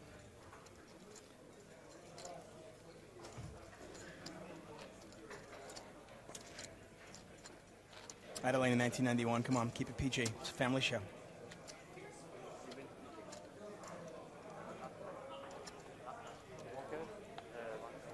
Although, in all fairness, come on. I think I said I'm sitting on the couch. My wife is sleeping. We're watching a movie. Yeah. It's a good tournament. It's really good structure. Yeah. This tournament is a very good tournament. It is a really good structure. I don't know if they're talking about this one, but this was definitely a fantastic structure in this tournament. What do we have? We still have, 126 big blinds in play. Average stack is 42 bigs. That's pretty deep at this point. It's too slow. It takes forever to turn.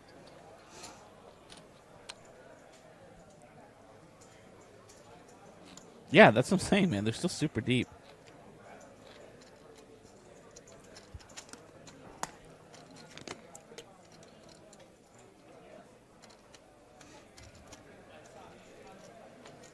So looking forward to leaving work and watching Tonka. What happened? I lost.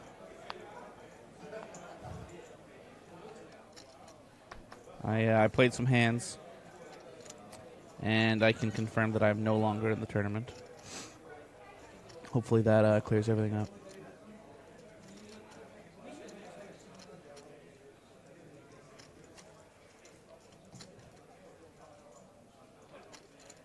Hall in the small blind calls. Hernandez with ace-king in the big blind. Definitely going to see a raise here, and Yep. for good reason, of course. There's the raise. Those green chips are 100,000 each. He takes it down. I definitely think it's reasonable for Tom to just limp like basically everything. I wouldn't. I don't know if you want to raise too many hands because he has shown a tendency to call a lot in the big blind. But you definitely wanna be limping because he doesn't really raise when folks limp in.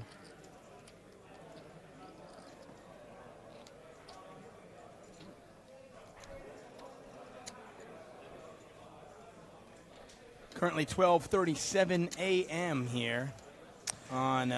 It's getting late, isn't it? Yeah, I set the over-under right around here, so. Yeah, I honestly thought when we got down to 4 players so quickly that there was a really good chance that the other 2 folks were just going to bust, and Tom and Hernandez are going to get heads up. We'd see some sort of chop, and then we'd go from there. But it does not look like that's going to be the case today. In all fairness, if you had held up your side of the bargain, which was I said you were going to get a top 3 finish, if it was a top 3, if you had a top 3 finish here, this would be probably done by now. There's a much better chance that there would have been a more sizable lead or something like that. Maybe not even in my in my play. So have you guys seen Fortnite? So Fortnite's another game that's very similar to like the battle royale games that are going on right now, but it's not good. Michael Dubley says you're missing your flights at this rate. Well, Tonka's flight is at like 1:30, so I think he's safe. My flight's at 9:40. I'm safe too. I think you're also safe. It's looking rough for you for sleep, though. Yeah, sleep might not happen, but I'm definitely making my flight.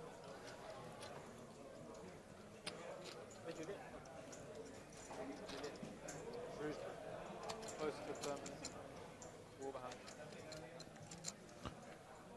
For you? Small town. I live here in London. Huh? I'm living here in London, but I'm leaving soon. You're leaving. Just come for coffee only. Yeah, okay. To take all the money. Where's he going? Why not? He said he's living in London, but he's leaving. Who said that? Our chip leader in the middle. I do not know. Hernandez raising the queen deuce in the button. Queen deuce suited. Tom completing the big blind. Reasonable things going on so far. My flight's at 1 Ash, so I'll be leaving here really early. If my flight's at, let me. I need to look at what time my flight even actually is at. I think it's at 1:15 or 1:40, one or the other. God, I have clothes just splattered all over my room as well. I need to clean those bad boys up. Get them in the suitcase. Heathrow's a nice airport, at least. I will give you that. Am I flying from Heathrow?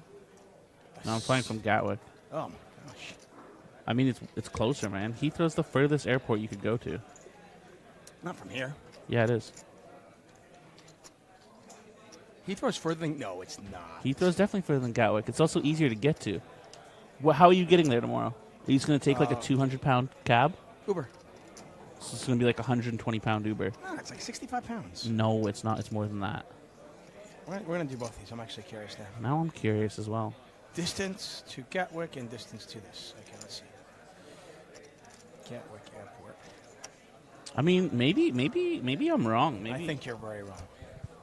But I need to get an Uber anyways. I should have got an Uber to hear from the thing, but I took a stupid taxi. okay, Gatwick Airport is 28 miles from here. Gatwick is way further. Maybe I'm at Heathrow then.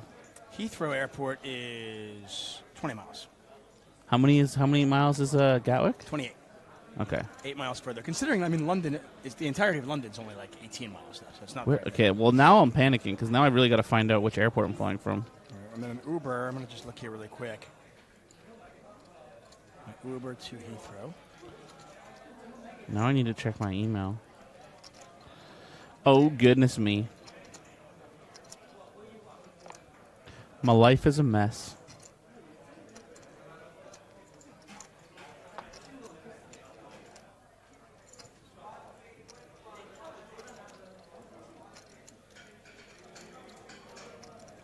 Do, do, do, do, do, do. Travel.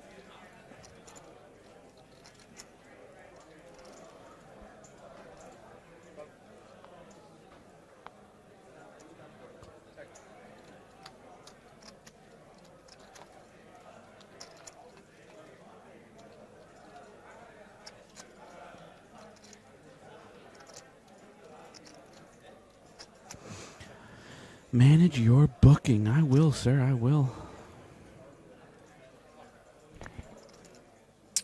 Yeah, Uber X tomorrow morning, 39,252 pounds. From here to Heathrow.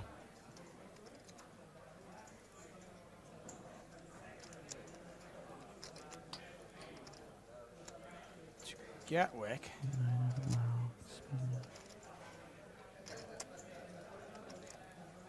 Gatwick is 53 to 72.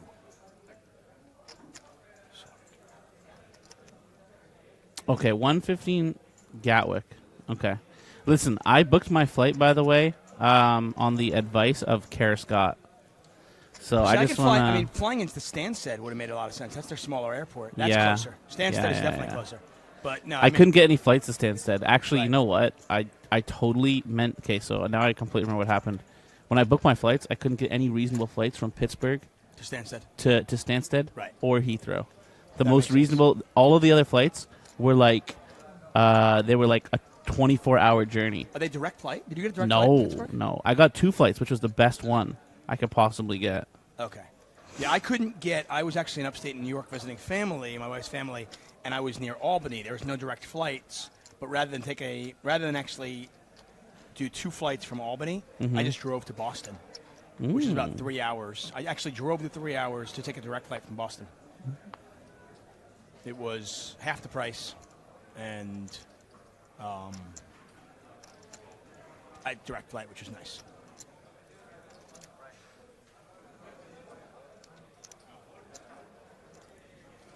Returning to the poker. Nonetheless, though, the airports in London are pretty tough. Stansted's not anything. Obviously, Stansted's a pretty local airport. It's nothing special. But Heathrow is a really nice airport. I never mind getting there a little early. I've got my go-to little spot that I hit and get some breakfast and get some mimosas. Nice. You know. Okay, so we take a flight at 1:15. Oh, my God. I have a direct flight tomorrow? What a fucking dream. Well, you're going to Toronto, right? Yeah, but still, dude, like so many. Sometimes it's hard to get a direct flight. I'm just so happy I have a direct flight. What a flop for Hall. Yes. Hall flops top pair with a flush draw. Unfortunately for him, getting any value out of Ning Lu is so tough, especially when Ning Lu doesn't have anything. He's top pair and a flush draw. Why are you betting, Tom? Check back some flops, mate. He's just hoping. He's hoping Ning Lu's got a 10. It's just like have something. Have a 10. Have a 7. Yeah, I guess so. Ning Lu. I assume he must count in his head like to 7 before he folds, right? Yeah. There's a good chance of that.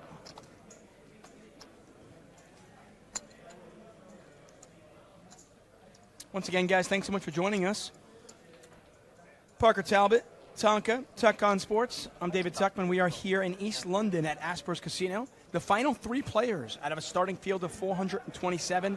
All these players guaranteed about 40,000 pounds. First place, 88,888 pounds. Congratulations to all 3 of our finalists. And, of course, our own Tonka here, who came in 15th in this event. And Vivian Saliba, who won the ladies' event. She won a package, and she will be in Rosvedov to play the World Series of Poker Europe main event. Pretty excited about that. Yeah, Congratulations to her. Exciting times.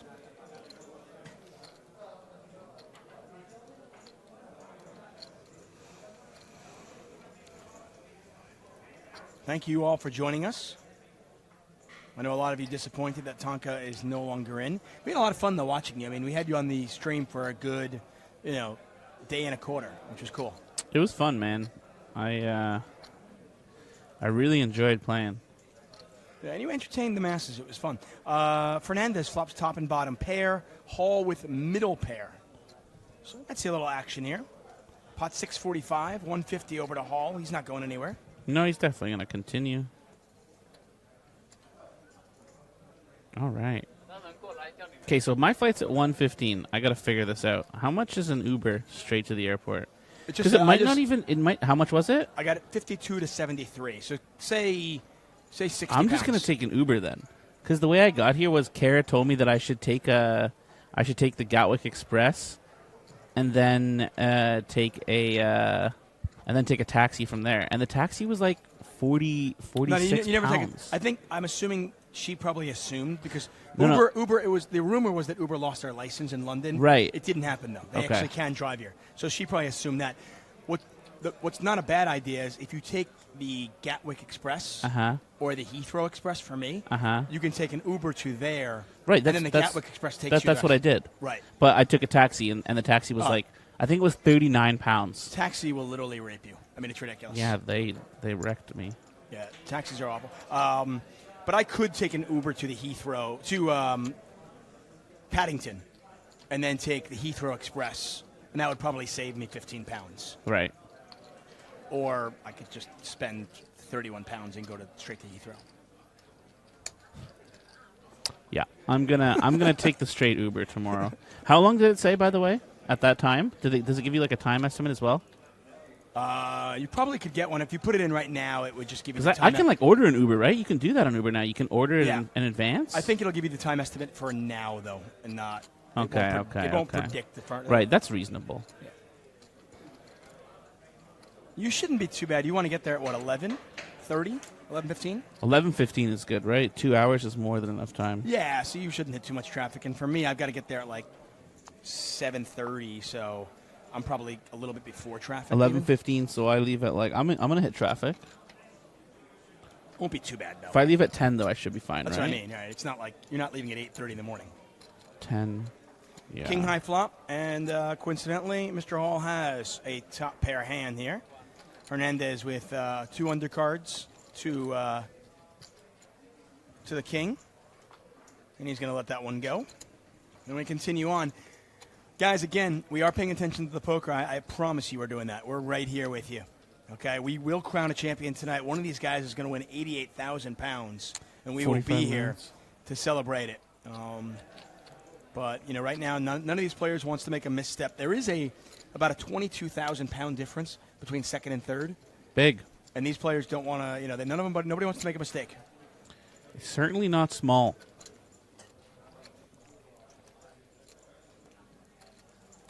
This is one of those rare cases where I kind of wish the 3 players would make a deal so it would loosen them all up and they just play poker. Yeah, the problem is I don't think we have a guaranteed amount a set amount that you have to play for. No. So They could just make a deal and just call it a night. I mean, that would happen too. yeah, I don't think that's gonna happen though. I don't think either of these guys. I don't think Tom or Hernandez want to chop, and Ning Lu hasn't even mentioned it. Also, I guess he doesn't want to either. To be honest. No, I don't think so. And if when Hall played your buddy for like the $8,000 or something, Yeah. it was, if that's any indication, we know Hall's not gonna. True.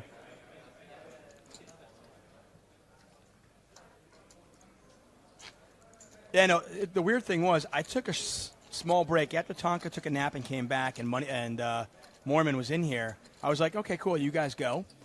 I took a little break, got a little food, bought my kid a Harry Potter wand, came back, and I was like, oh wow, we went from 9 to 4, sweet. And we lost 1 player since then, and it's a while ago. It's 3 hours ago already. Pretty long, yeah.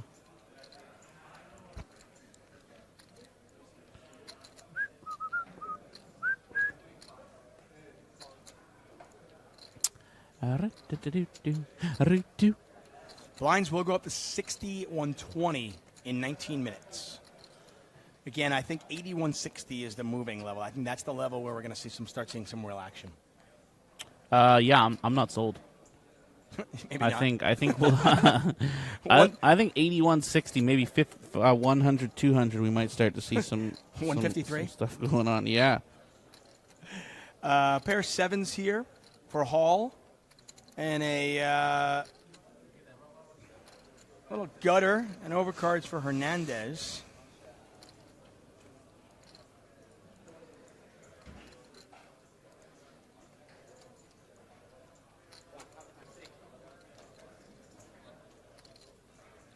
Shelley pointing out if any of these 3 players even said more than 5 words.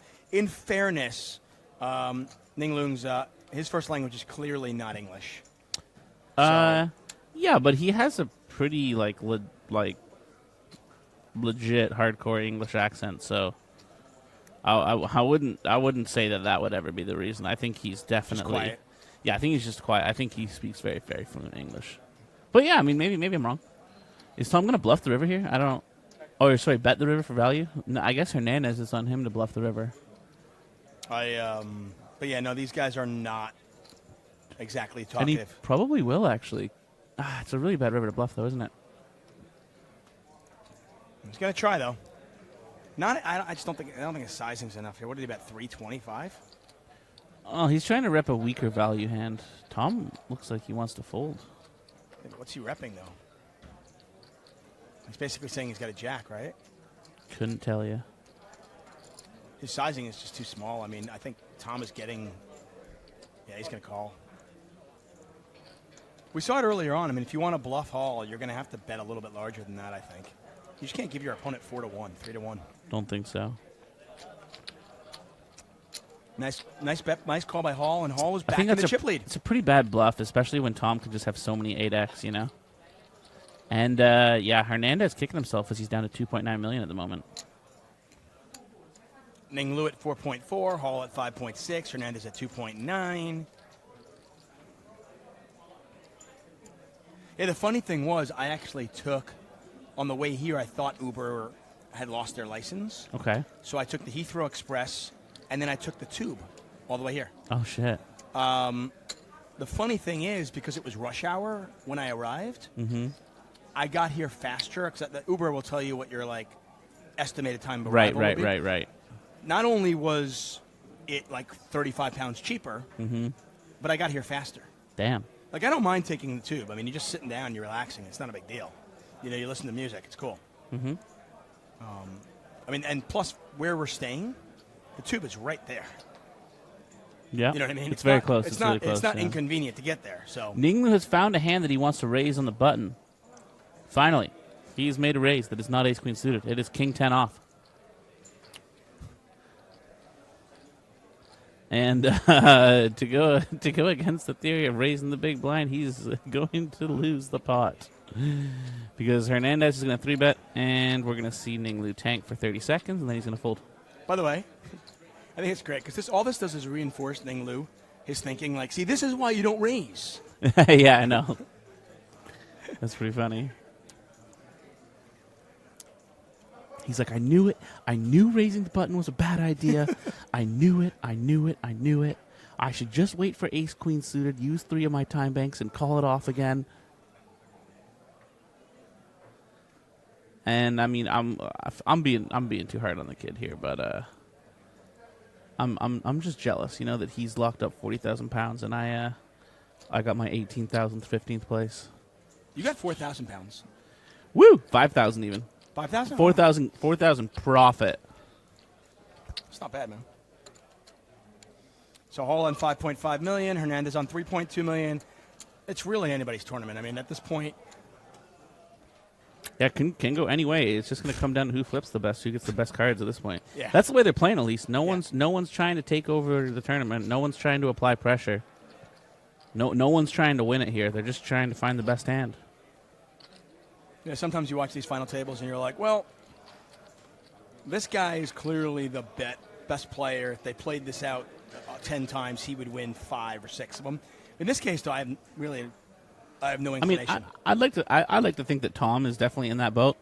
Even if they are all playing nittier, I think Tom is probably gonna be playing, you know, a little bit better. But you know, that being said, he's been playing relatively tight so far. But he has got multiple coolers. He got 8s versus kings. He got 9s versus 10s. Didn't even manage to lose it all.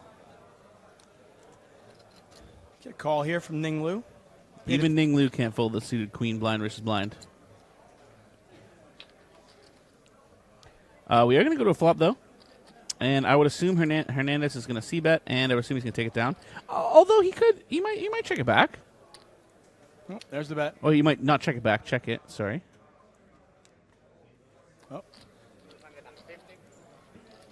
Oh, hiccup in the matrix there. So Hernandez bets 250,000 chips. Ninglu's going to think for a second, and then he's going to fold in all likelihood. Got a little raise. Yeah, he can't float this one. I was going to say if he has backdoor spades or something, he can of course float it. But pay the price 21 says David. Did you not buy your son the wand? No, I did. I bought him a wand.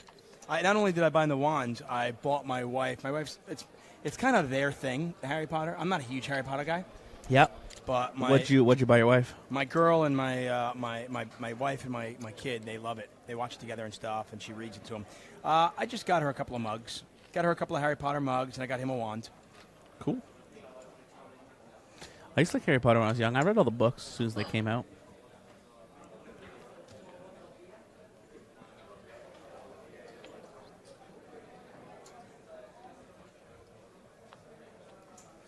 Buy-in was 1,100 pounds. Ninglu with kings here, blind versus blind. This will be the true test of what's going on, because if he doesn't limp here, come on, bro. Good lad. Nice good play. Lad. Good lad. See, I'll give him some credit here. He understands what his is he gonna limp raise or is he gonna limp call? He should definitely limp call, but I feel like there's a limp raise coming. Wow, Tom actually checks back. Tom knows. I don't mind that with Jack 8.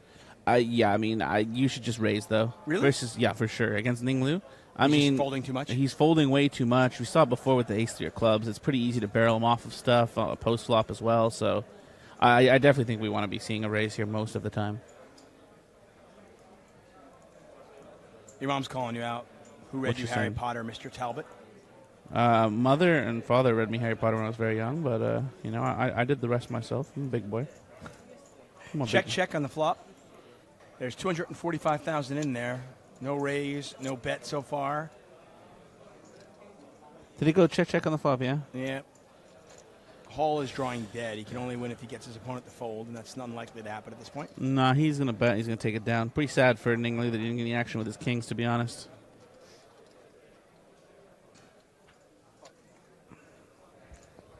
And Lou takes that one down.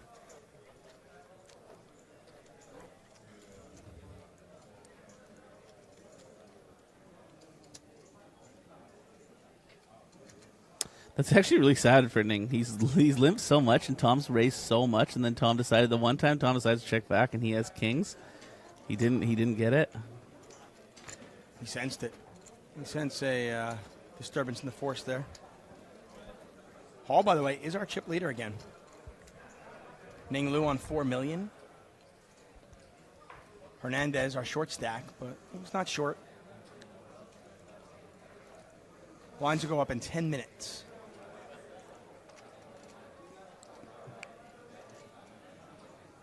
King Jack for Tom. Expect a limp here. Hey, what do you think for live tournaments? Mm-hmm. 45 minutes for day one. 75 minutes for day two. 90 for day 3. 90 for day three, but when you get six-handed, you drop it down to an hour. When you get three-handed, you drop it down to 45 minutes. You get heads up, you drop down to 30 minutes. So you start like, because they get so many more hands per hour. I don't think players would like that, but I don't think it's super unreasonable. But I really don't think that players would It just like that. avoids, like, I mean, because they get so many hands in per hour. Do they really need, I feel like levels could go up a little faster when you're three-handed. Yeah, and again, heads up. I don't think you're convincing players to Yeah, do that. Maybe not.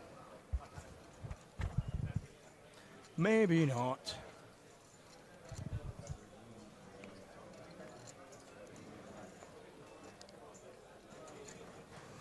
So I'm going to check call the 100K bet here. I mean, he's got king high. He could be ahead. He's got backdoor flush draw. Lots of stuff going on. There's the jack. Pings it off on the turn. Wouldn't hate to see a lead here. Wouldn't fault him for checking. In fact, I'd probably check myself. He checks. It's going to go Hernandez check checks for back. sure. Oh! Bink. Now, I expect Tom to value bet for sure. The question is how much, and the question is, Does Hernandez raise? does Hernandez raise? And I think Tom bets, half pot, and I think Hernandez does not raise. What size bet are you not raising, and what size bet are you raising? I mean, obviously, if he bets pot on the river, you're not raising. I don't know. It's Hall actually checked. So Tom's just letting Hernandez bluff. Maybe he's hoping that he turns like a deuce into a bluff, or I don't really know. Oh, and a 400,000 chip It's bet. going to get a quick call. Well, unless Tom knows something that I don't here. It's a big bet. I don't know how you fold King Jack here, though. No, I mean, and it doesn't feel great, don't get me wrong, especially with the swiftness that he bet with. But if Tom knew that he had the 5-8 before, then I really don't know how you ever fold here. Wow. Oh, okay. Yeah, he doesn't like it, but Too bad. yeah, that makes sense. Yeah. You can kind of see you can kind of see him accepting it, like, oh yeah, okay, that makes sense. 'Cause Yeah, nothing else does. yeah.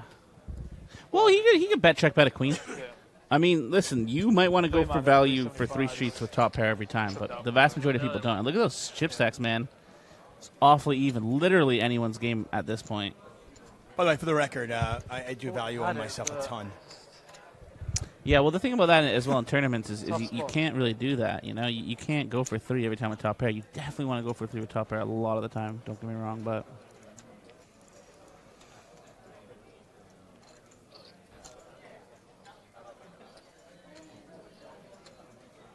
Yep, all these players have locked up about 40,000 pounds, 62,000 for second, 88,888 for first. this structure is just going to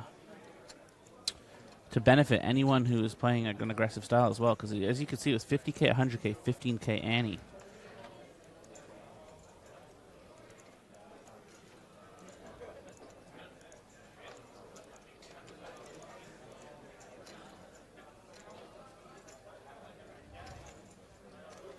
Ning Lu not going to fold this one. Going to see a flop. Some guys are still trying to push you to take a train to Gatwick. Let it go, guys. It's over. Yeah, I mean, I'm going to look. Let me see. Okay, so Ooh, nice flop here. Look at Ning Lu here.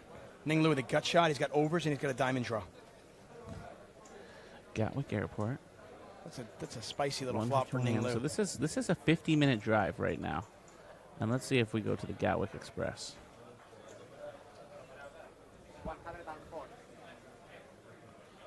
What is the Gatwick Express? What do they come? What is it? So going to Paddington? okay, so it said 54 to 72 pounds for the Uber, and the Uber to Gatwick Express it takes half an hour, and it says 17 to 23 pounds, and the Gatwick Express costs 25 pounds.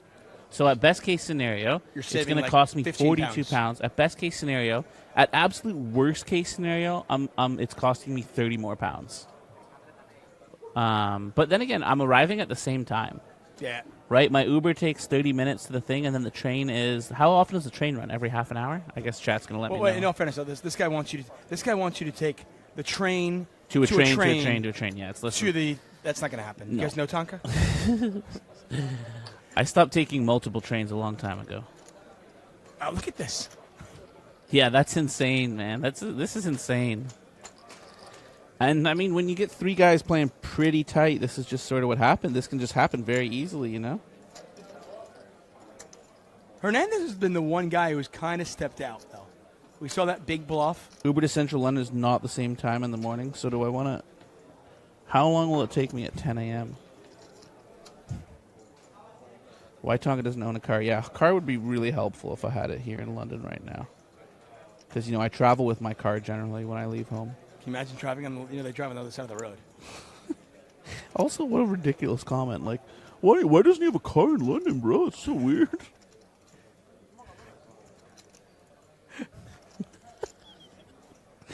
Welcome to Twitch chat, David.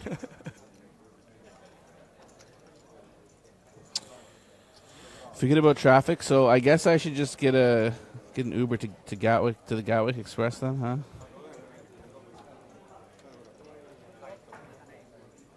I'll ask, I don't know. I don't know anymore, kids. Honestly, the best thing you can do, just get up 30 minutes earlier. And just go a little bit faster. Just go a little bit earlier. Gatwick's cool. They got some good restaurants. And just chill if you get there early. Yeah. Who cares? Yeah, I don't care. I need to do that for sure. What's up, Q-Bomb? How are you, man?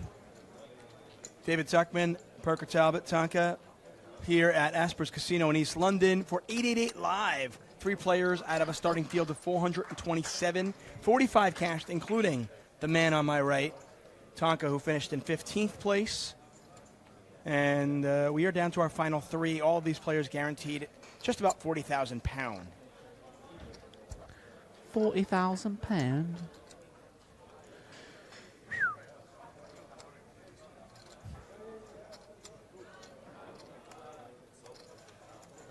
Ning Lu raised. Hey, look at this.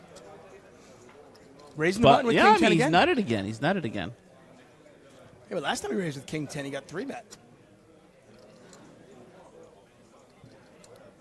Is Hall going to 3-bet this?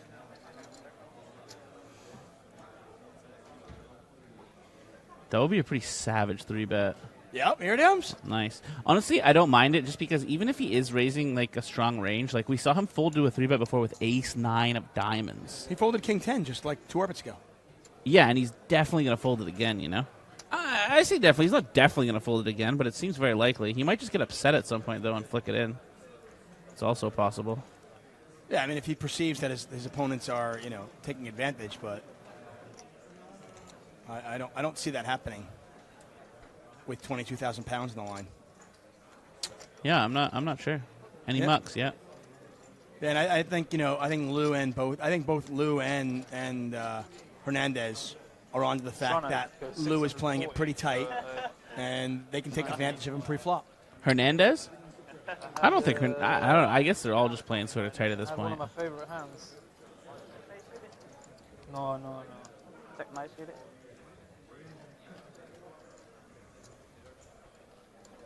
Okay, sorry about that. I can keep it if you don't mind. Sorry about it.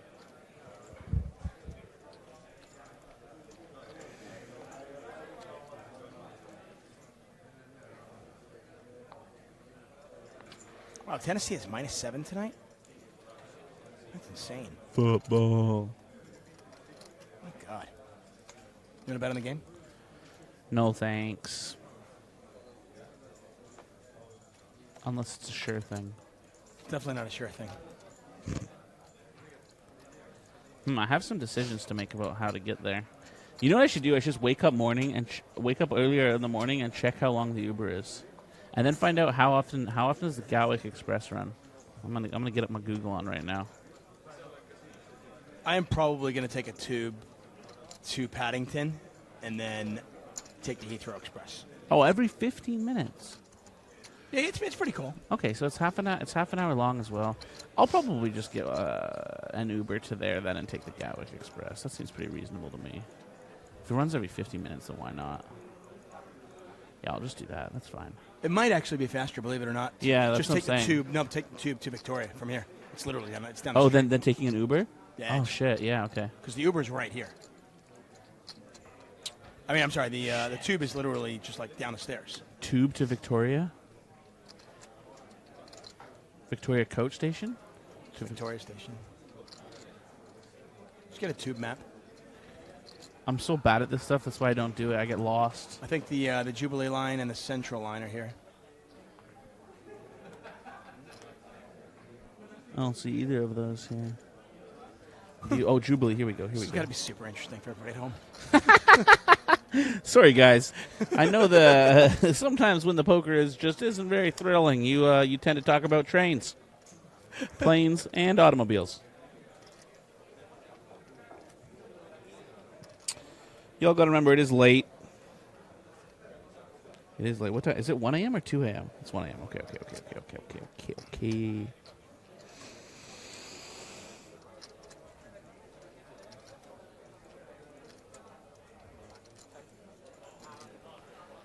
Bada boom, bada bing.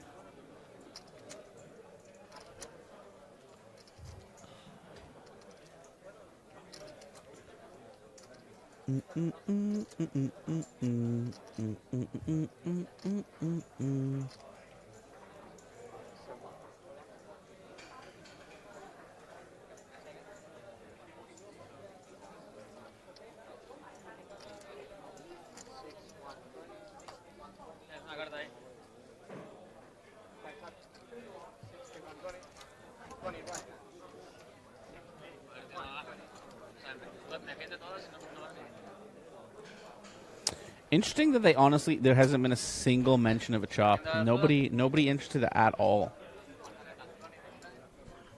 Which isn't like unbelievably surprising, don't get me wrong, but it's like a little bit surprising, I think. Yeah, they're deep enough that I think, obviously all three of them think they have an edge. Yeah, it would appear that way.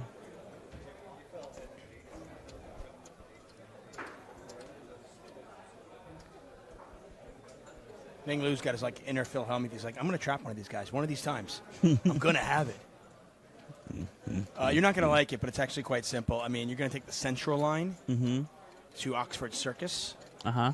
And then... Wait, I got to take two lines? Yeah, and then just get off and then jump on the Victoria. I'm out. I'm taking the Uber. I'm not taking two trains to get to another train. I'm going to get lost. It's going to be early. I'm going to be tired. I'm going to have my suitcase. Yeah, you don't want to deal with that? I'm not interested, unfortunately. Fair enough. Just not a smart enough man to do these kind of things.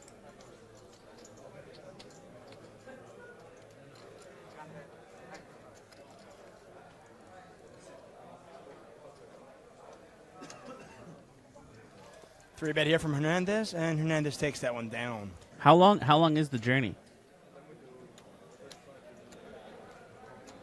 Changing in London is so easy.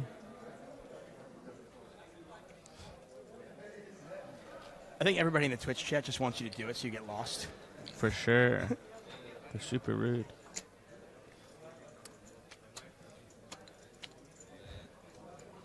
Elgring says, so much for playing PLO tonight. Haha, now it's all about trains and Uber.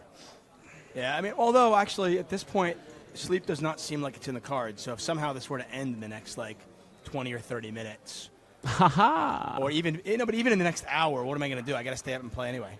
Yeah, probably. You Timber say to Horse. Gatwick is to take this tube to Victoria, then train straight to Gatwick, so don't even take the Gatwick Express. What about this, Tuckman? I got to be honest, I don't know Gatwick that well, so I'm going to defer to them. London's so silly. You can take trains. fly you can Heathrow. take 40 different trains. I mean, Gatwick's further out, so I just have never flown in and out of Gatwick. I think I've flown in and out of Gatwick once, and that was just Could you literally walk to the tube station? from here. Is it that close? Yeah. Oh yeah, it's you know where where we had breakfast this morning? If you literally walk 200 feet further in that same direction, the tube is downstairs. Okay. Ace high for Ning Lu and a pair of sevens for Mr. Hall. Ning Lu does have the ace of spades. See if he uses that at all. Once again, if you guys have any questions for us and when you're watching this on Facebook or YouTube, you can hit us up in the Twitch chat. You can tweet. I'm sorry, in the Twitch chat or on Twitter. You can tweet Tonka at Tonka P with 4 A's. I am at Tuck on Sports. Uber is not banned in London. It was going to be, but not anymore. So Ning Lu is now going to bet with the ace of spades. What does Hall do here with a pair of sevens with no spade in his hand? Fold. And you read his mind. He folded. Mm-hmm. You can see the players are also getting a little bit frustrated. Not frustrated, but a little bit bored as well. They keep on getting up, except for Tom. Tom's in it for the long haul. He doesn't mind playing for 16 hours.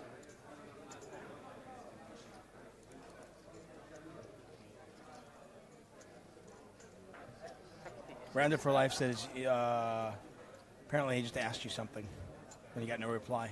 No love. I don't know what he's talking about. But. I mean, he's asking me some poker question, and we've been streaming for a very long time. I've been awake for a very long time. It's 1 a.m. John Black says, just pay the 30 pounds extra and Uber to the airport, for fuck's sake. Dude, so true. Yeah. The problem is it's not even 30 pounds extra. The problem is that, yeah, it's last. It's but I started to convince myself that it was going to take so long that now I should just get a train or something. Well, you got to factor in it's probably quicker to take the train, but you got to factor in that you'll probably get lost, and you'll get on the wrong train, and you'll get really pissed off. Yeah, exactly. And you'll throw something against the wall and break it. And then I'll miss my flight, and then I'll legitimately lose my mind. Yeah. And then before you know it, I'm throwing myself in front of a train, and I'm just dead. Yeah, I don't.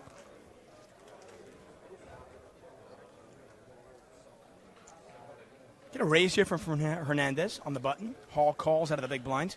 I used to actually kind of play a game. I travel so much for poker and other things that I used to make it a game that if I went to a new city, I wanted to figure out how to get to my hotel or my place of work using public transport. No thanks. Not for me. No? It's not a little fun game for you? No. King Queen is the best hand right now, but let's see if Hall tries to win it. Checks. Check on the flop. It goes check on the turn. I mean, is Hall going to let him get the showdown with King High? No, I mean, he shouldn't. This should definitely be a bluffable hand for Hall, because especially when he can be value betting like a 9 or an 8, he has a bunch of 6s. He might even double check a 5, trying to check raise a 5, and he has another one of those bottom of his range kind of situations, and he should just definitely be betting there. Wow. No, this is what I mean. This tournamento is going to take a while if people literally never bluff.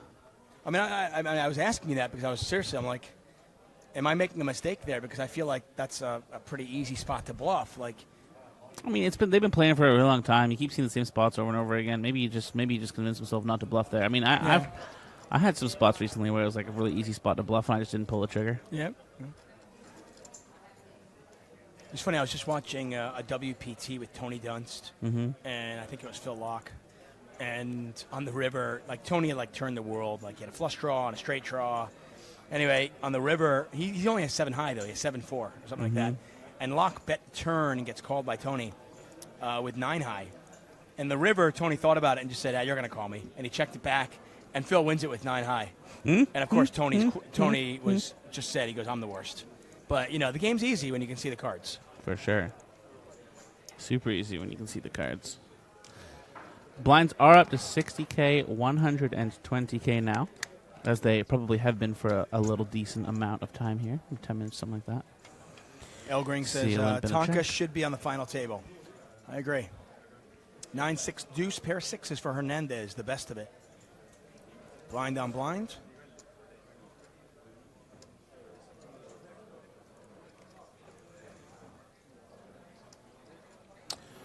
Tom with the king high diamond draw here, and Hernandez with the 2 pair. So I would expect to see a bet and a call, or potentially even a bet and a raise, but bet and a call seems more likely. A little bit over 100,000, maybe 125 there. 120. Here's the call. Pot's 540. I think I'm just going to take an Uber to the Gatwick Express and go to the Gatwick Express. I can't believe we're still talking about this. I think that's my play. Will you do me a favor though? What's that? If you decide not to, actually no. Okay, if you take anything but an Uber the entire way, will you stream it? No. Stream the experience? No. Come on. No. Get out of here. Well, Hernandez, so Hall does not bluff last time, but this time he is going to bluff, and it's not going to work. It's another reasonable situation to bluff, though. He has a very bad hand. He can have some decent hands. This is pretty unlucky, by the way. Just going to get snap called. He can never raise here. He can never fold here. And by snap called, I mean he probably has a slight deliberation and then eventually calls. I mean, he's definitely just thinking about like whether or not he can ever raise, which is totally reasonable. Yeah, he took a moment there just to decide that. It was kind of funny, though. It's just really bad luck in the sense Hall decides not to bluff with Queen 10 against King High. And then decides to bluff the next hand. Yeah, sometimes it feels really shitty, man, when you do that. You know, you're just like, ah. Like, am I just picking the bad spots? Yeah, exactly. Oh. Fuck. Cha-Oops has a good point here. He says, Tonka, you need to walk more. Yeah, good point, bro. See, that's the kind of comment you just don't read. That's the kind of comment you just don't read. But I mean, you're new to Twitch, right? So he's not making fun of me. He's not making fun of me. You're not a withered, cynical old man who's tired of the same nonsense. I'm just a withered old man. Old trolls. No, I am an optimist. Actually, next to you, I am like the biggest optimist in the world. No doubt. But hey, no, guys, if you make fun of Tonka, I will read those. If they're good, they got to be funny though and creative. How is that funny? It's not funny or creative. It's mildly creative. Come on. That's not mildly creative at all. Dude, we're talking about transportation. We're talking about getting you someplace, and he pops in. Hey, you need to walk more. Your bar for creative is shockingly low, sir. In all fairness, it's 1:30 in the morning, and we're watching three-handed poker. True. At this point, and with you and me doing commentary, my bar for entertainment is shockingly low. Yeah, reasonable, man. Reasonable. We've been sitting here talking about trains for about half an hour now. And I've just been sitting here trying to figure out what I'm going to do. Top two for Hall. It actually reminds me, one of my first commentary gigs, live stream commentary gigs, was with James Hardigan. We were in Dortmund. And of all people, Kara Scott was on the floor. Kara Scott was working the EPT. And I was there with Hardigan, right? And we're covering a tournament in Dortmund many years ago. And somehow we got into this ridiculous conversation about snakes. Excuse me? Yeah.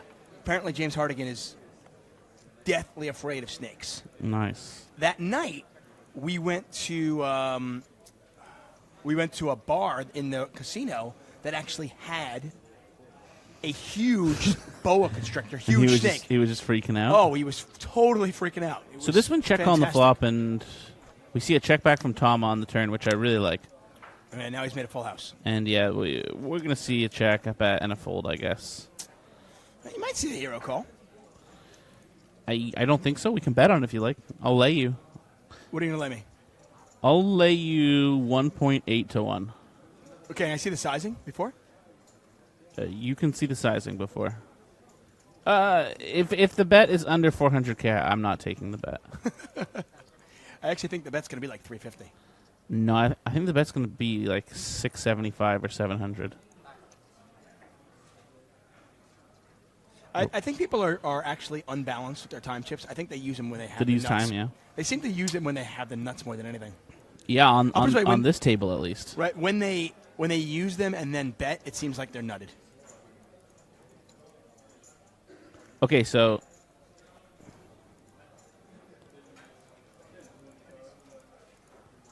Because I think people are too.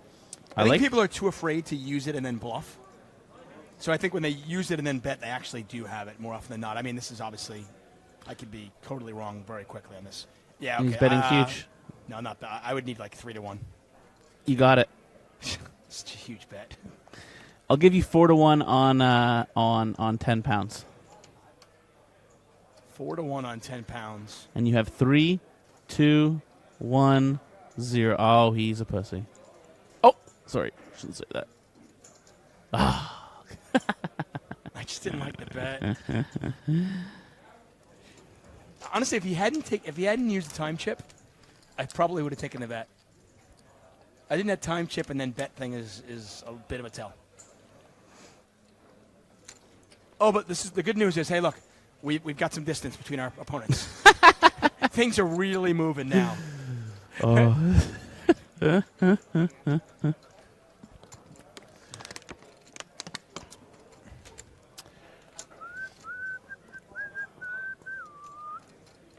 Yeah, I just didn't like I said, I thought he might bet smaller and not use the time chip, and then maybe gets looked up. Nice fold there by Hernandez. This table is heating up.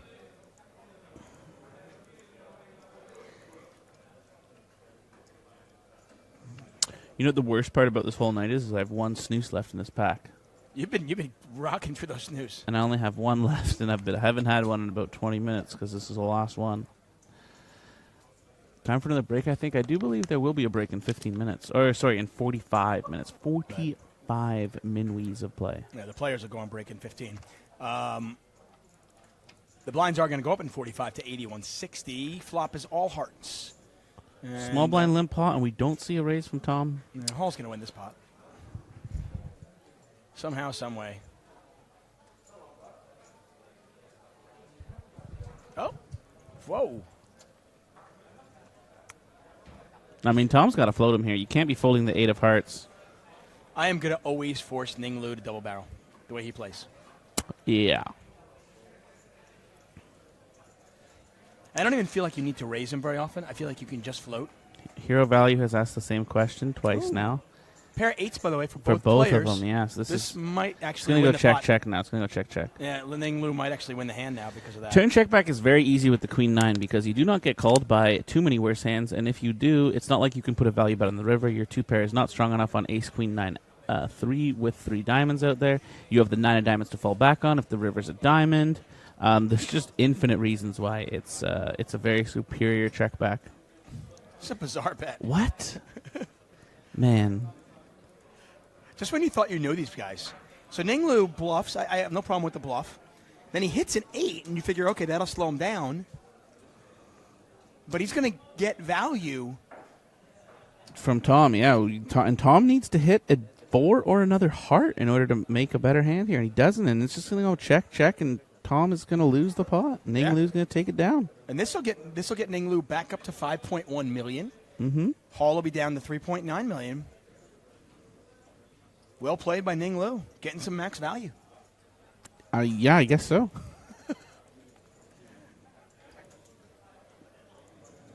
I have to assume that Ning Lu thought he was bluffing. Then he hit his 8 and was like, you know what? Maybe I'm not bluffing. Maybe I'm just going to charge this guy who has a big heart. He can't be bluffing on the turn. No, I'm saying the flop. He's for sure. He's like, I'm going to bluff. And then when he got called and he hit an 8, he was like, oh, you know what? Maybe my opponent's got like the king of hearts, and I'm going to charge That's him. a really frustrating hand for Tom as well. It's just super annoying, right? To float there. He basically wins it. Unless Ning Lu hits one of 2 8s or one of 3 kings, and the king's not. I'm sorry, one of 2 kings, because if the king's a heart, he's going to lose too. Right. So basically, there are 4 cards in the entire deck that he loses the pot on.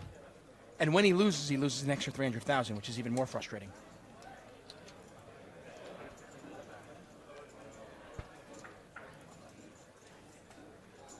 Well, black chips matter. Well played, Ning.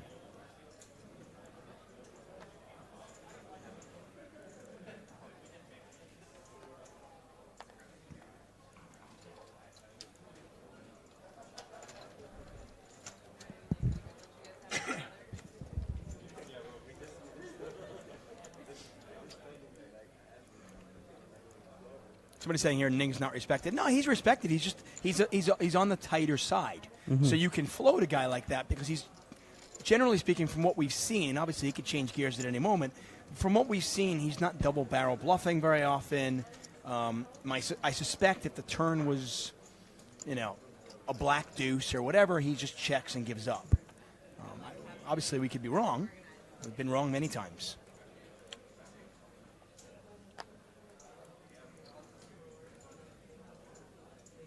John Black says, Ning on a new level, we need better comment. I agree. I definitely agree. Is there anybody else in this poker room? I'm willing to hand it over to someone else if they'd totally like to take fine. over. I'm cool with that.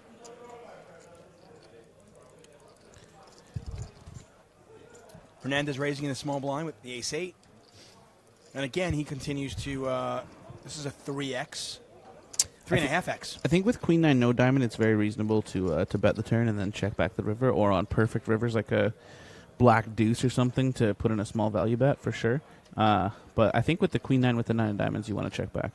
Got a little action here. Pot 760,000 You already. can also bet. I might just be delusional because of the time. But yeah, wow. A little bit of something for both players. Your pair of 10s for Ning and a pair of 8s for Hernandez. Hernandez also has a spade in his hand. Oh, yeah, he has a pair of 8s. He's going to bet it. Ning's going to call. Yep, definitely. I wouldn't mind seeing a check on the flop here. I don't mind a bet either, but I really don't mind this going like check, call, check on the turn most of the time, Right. And Ning makes the call. Pot is now 1.3 million. It's a nice little juicy pot here. Ooh, another spade. Gives Hernandez some outs. This is going to go check. You could imagine. By the way, as for time chips, we are playing with a shot clock. Each player has 30 seconds to make a decision. How many are left? They can't have many left. That's what I was going to say. I don't think Lou has any, and I don't know about the other two players. I think Tom maybe has one left. This is going to go check down, and Hernandez is going to get shown the bad news. I mean, does Hernandez ever turn his hand into a bluff? I mean, I don't think so. no. I don't think it's a fantastic hand to be bluffing with.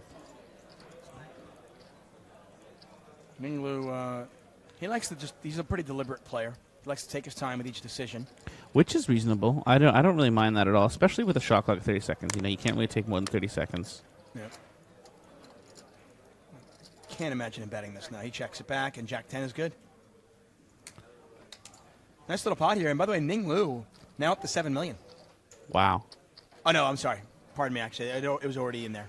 Okay. 5.7 million. I was going to say, if he's up to 7 million, then that means that Tom and... Yeah, he's not anyways. Nice. 5.7. Xavier K9 says most boring final table ever. It is not the most boring final. First of all, there have been some exciting plays. I have commentated on far more boring final tables. I'm not going to say this is like the most exhilarating final table, Yeah. but no, for sure. I believe you that you've commented on some more boring final tables than this. I mean, we've seen a couple of cool bluffs. I mean, I thought 8-5 bluff was pretty cool. From Yeah. Hernandez.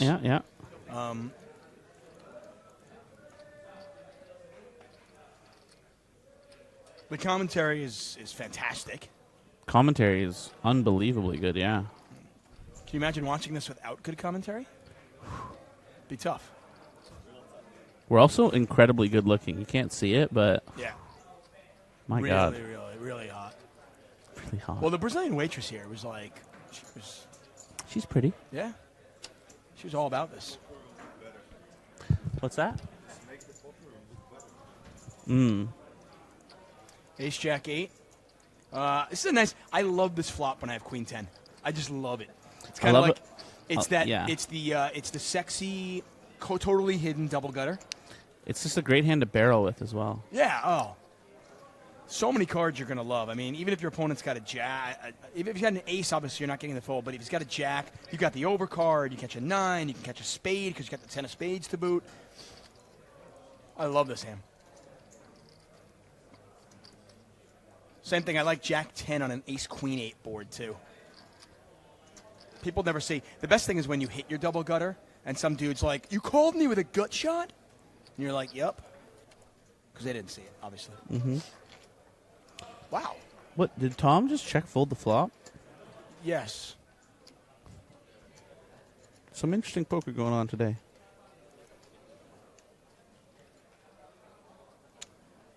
See, I was really excited to see like a double, triple barrel there. At least a double barrel, you know, and like a 9 could have been a really interesting card. It could really set off some action, but again, you know, maybe they know something that we don't, or they have a read that we don't know about or understand. Jakey's on wearing yellow said, I agree with Xavier. How's anybody going to get an edge with knitting it up? Yeah, I mean, I'll be honest. Watching this, I could be totally off base here, but I don't think any of these players have a. If one of these players has an edge, it's not a big edge. The way that they're currently playing, I totally agree with that. I don't think that anybody is playing above and beyond fantastic or significantly better than any of the opponents.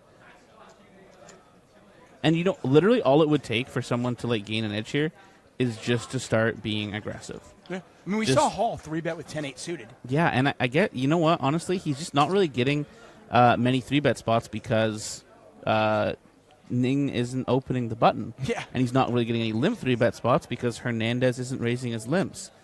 And he's kind of, honestly, Tom's kind of in like the worst situation possible to like play aggressive and whatnot because he's not getting chances to limp 3-bet. He's not getting chances to 3-bet. Yeah. I mean, yeah, you and I agree in the sense that, I mean, Hall is definitely the most experienced player. At least that's what it appears to be, you know, when it comes to tournaments. But yeah, he has been kind of behind the 8 ball and not able to exploit his opponent's weaknesses.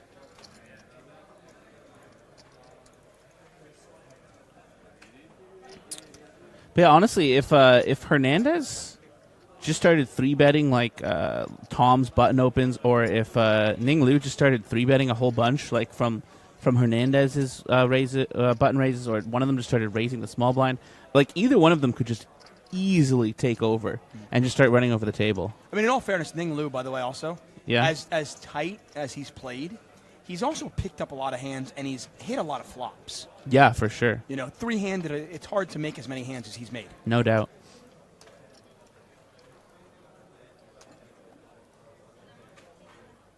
Nice little bluff there from Hall.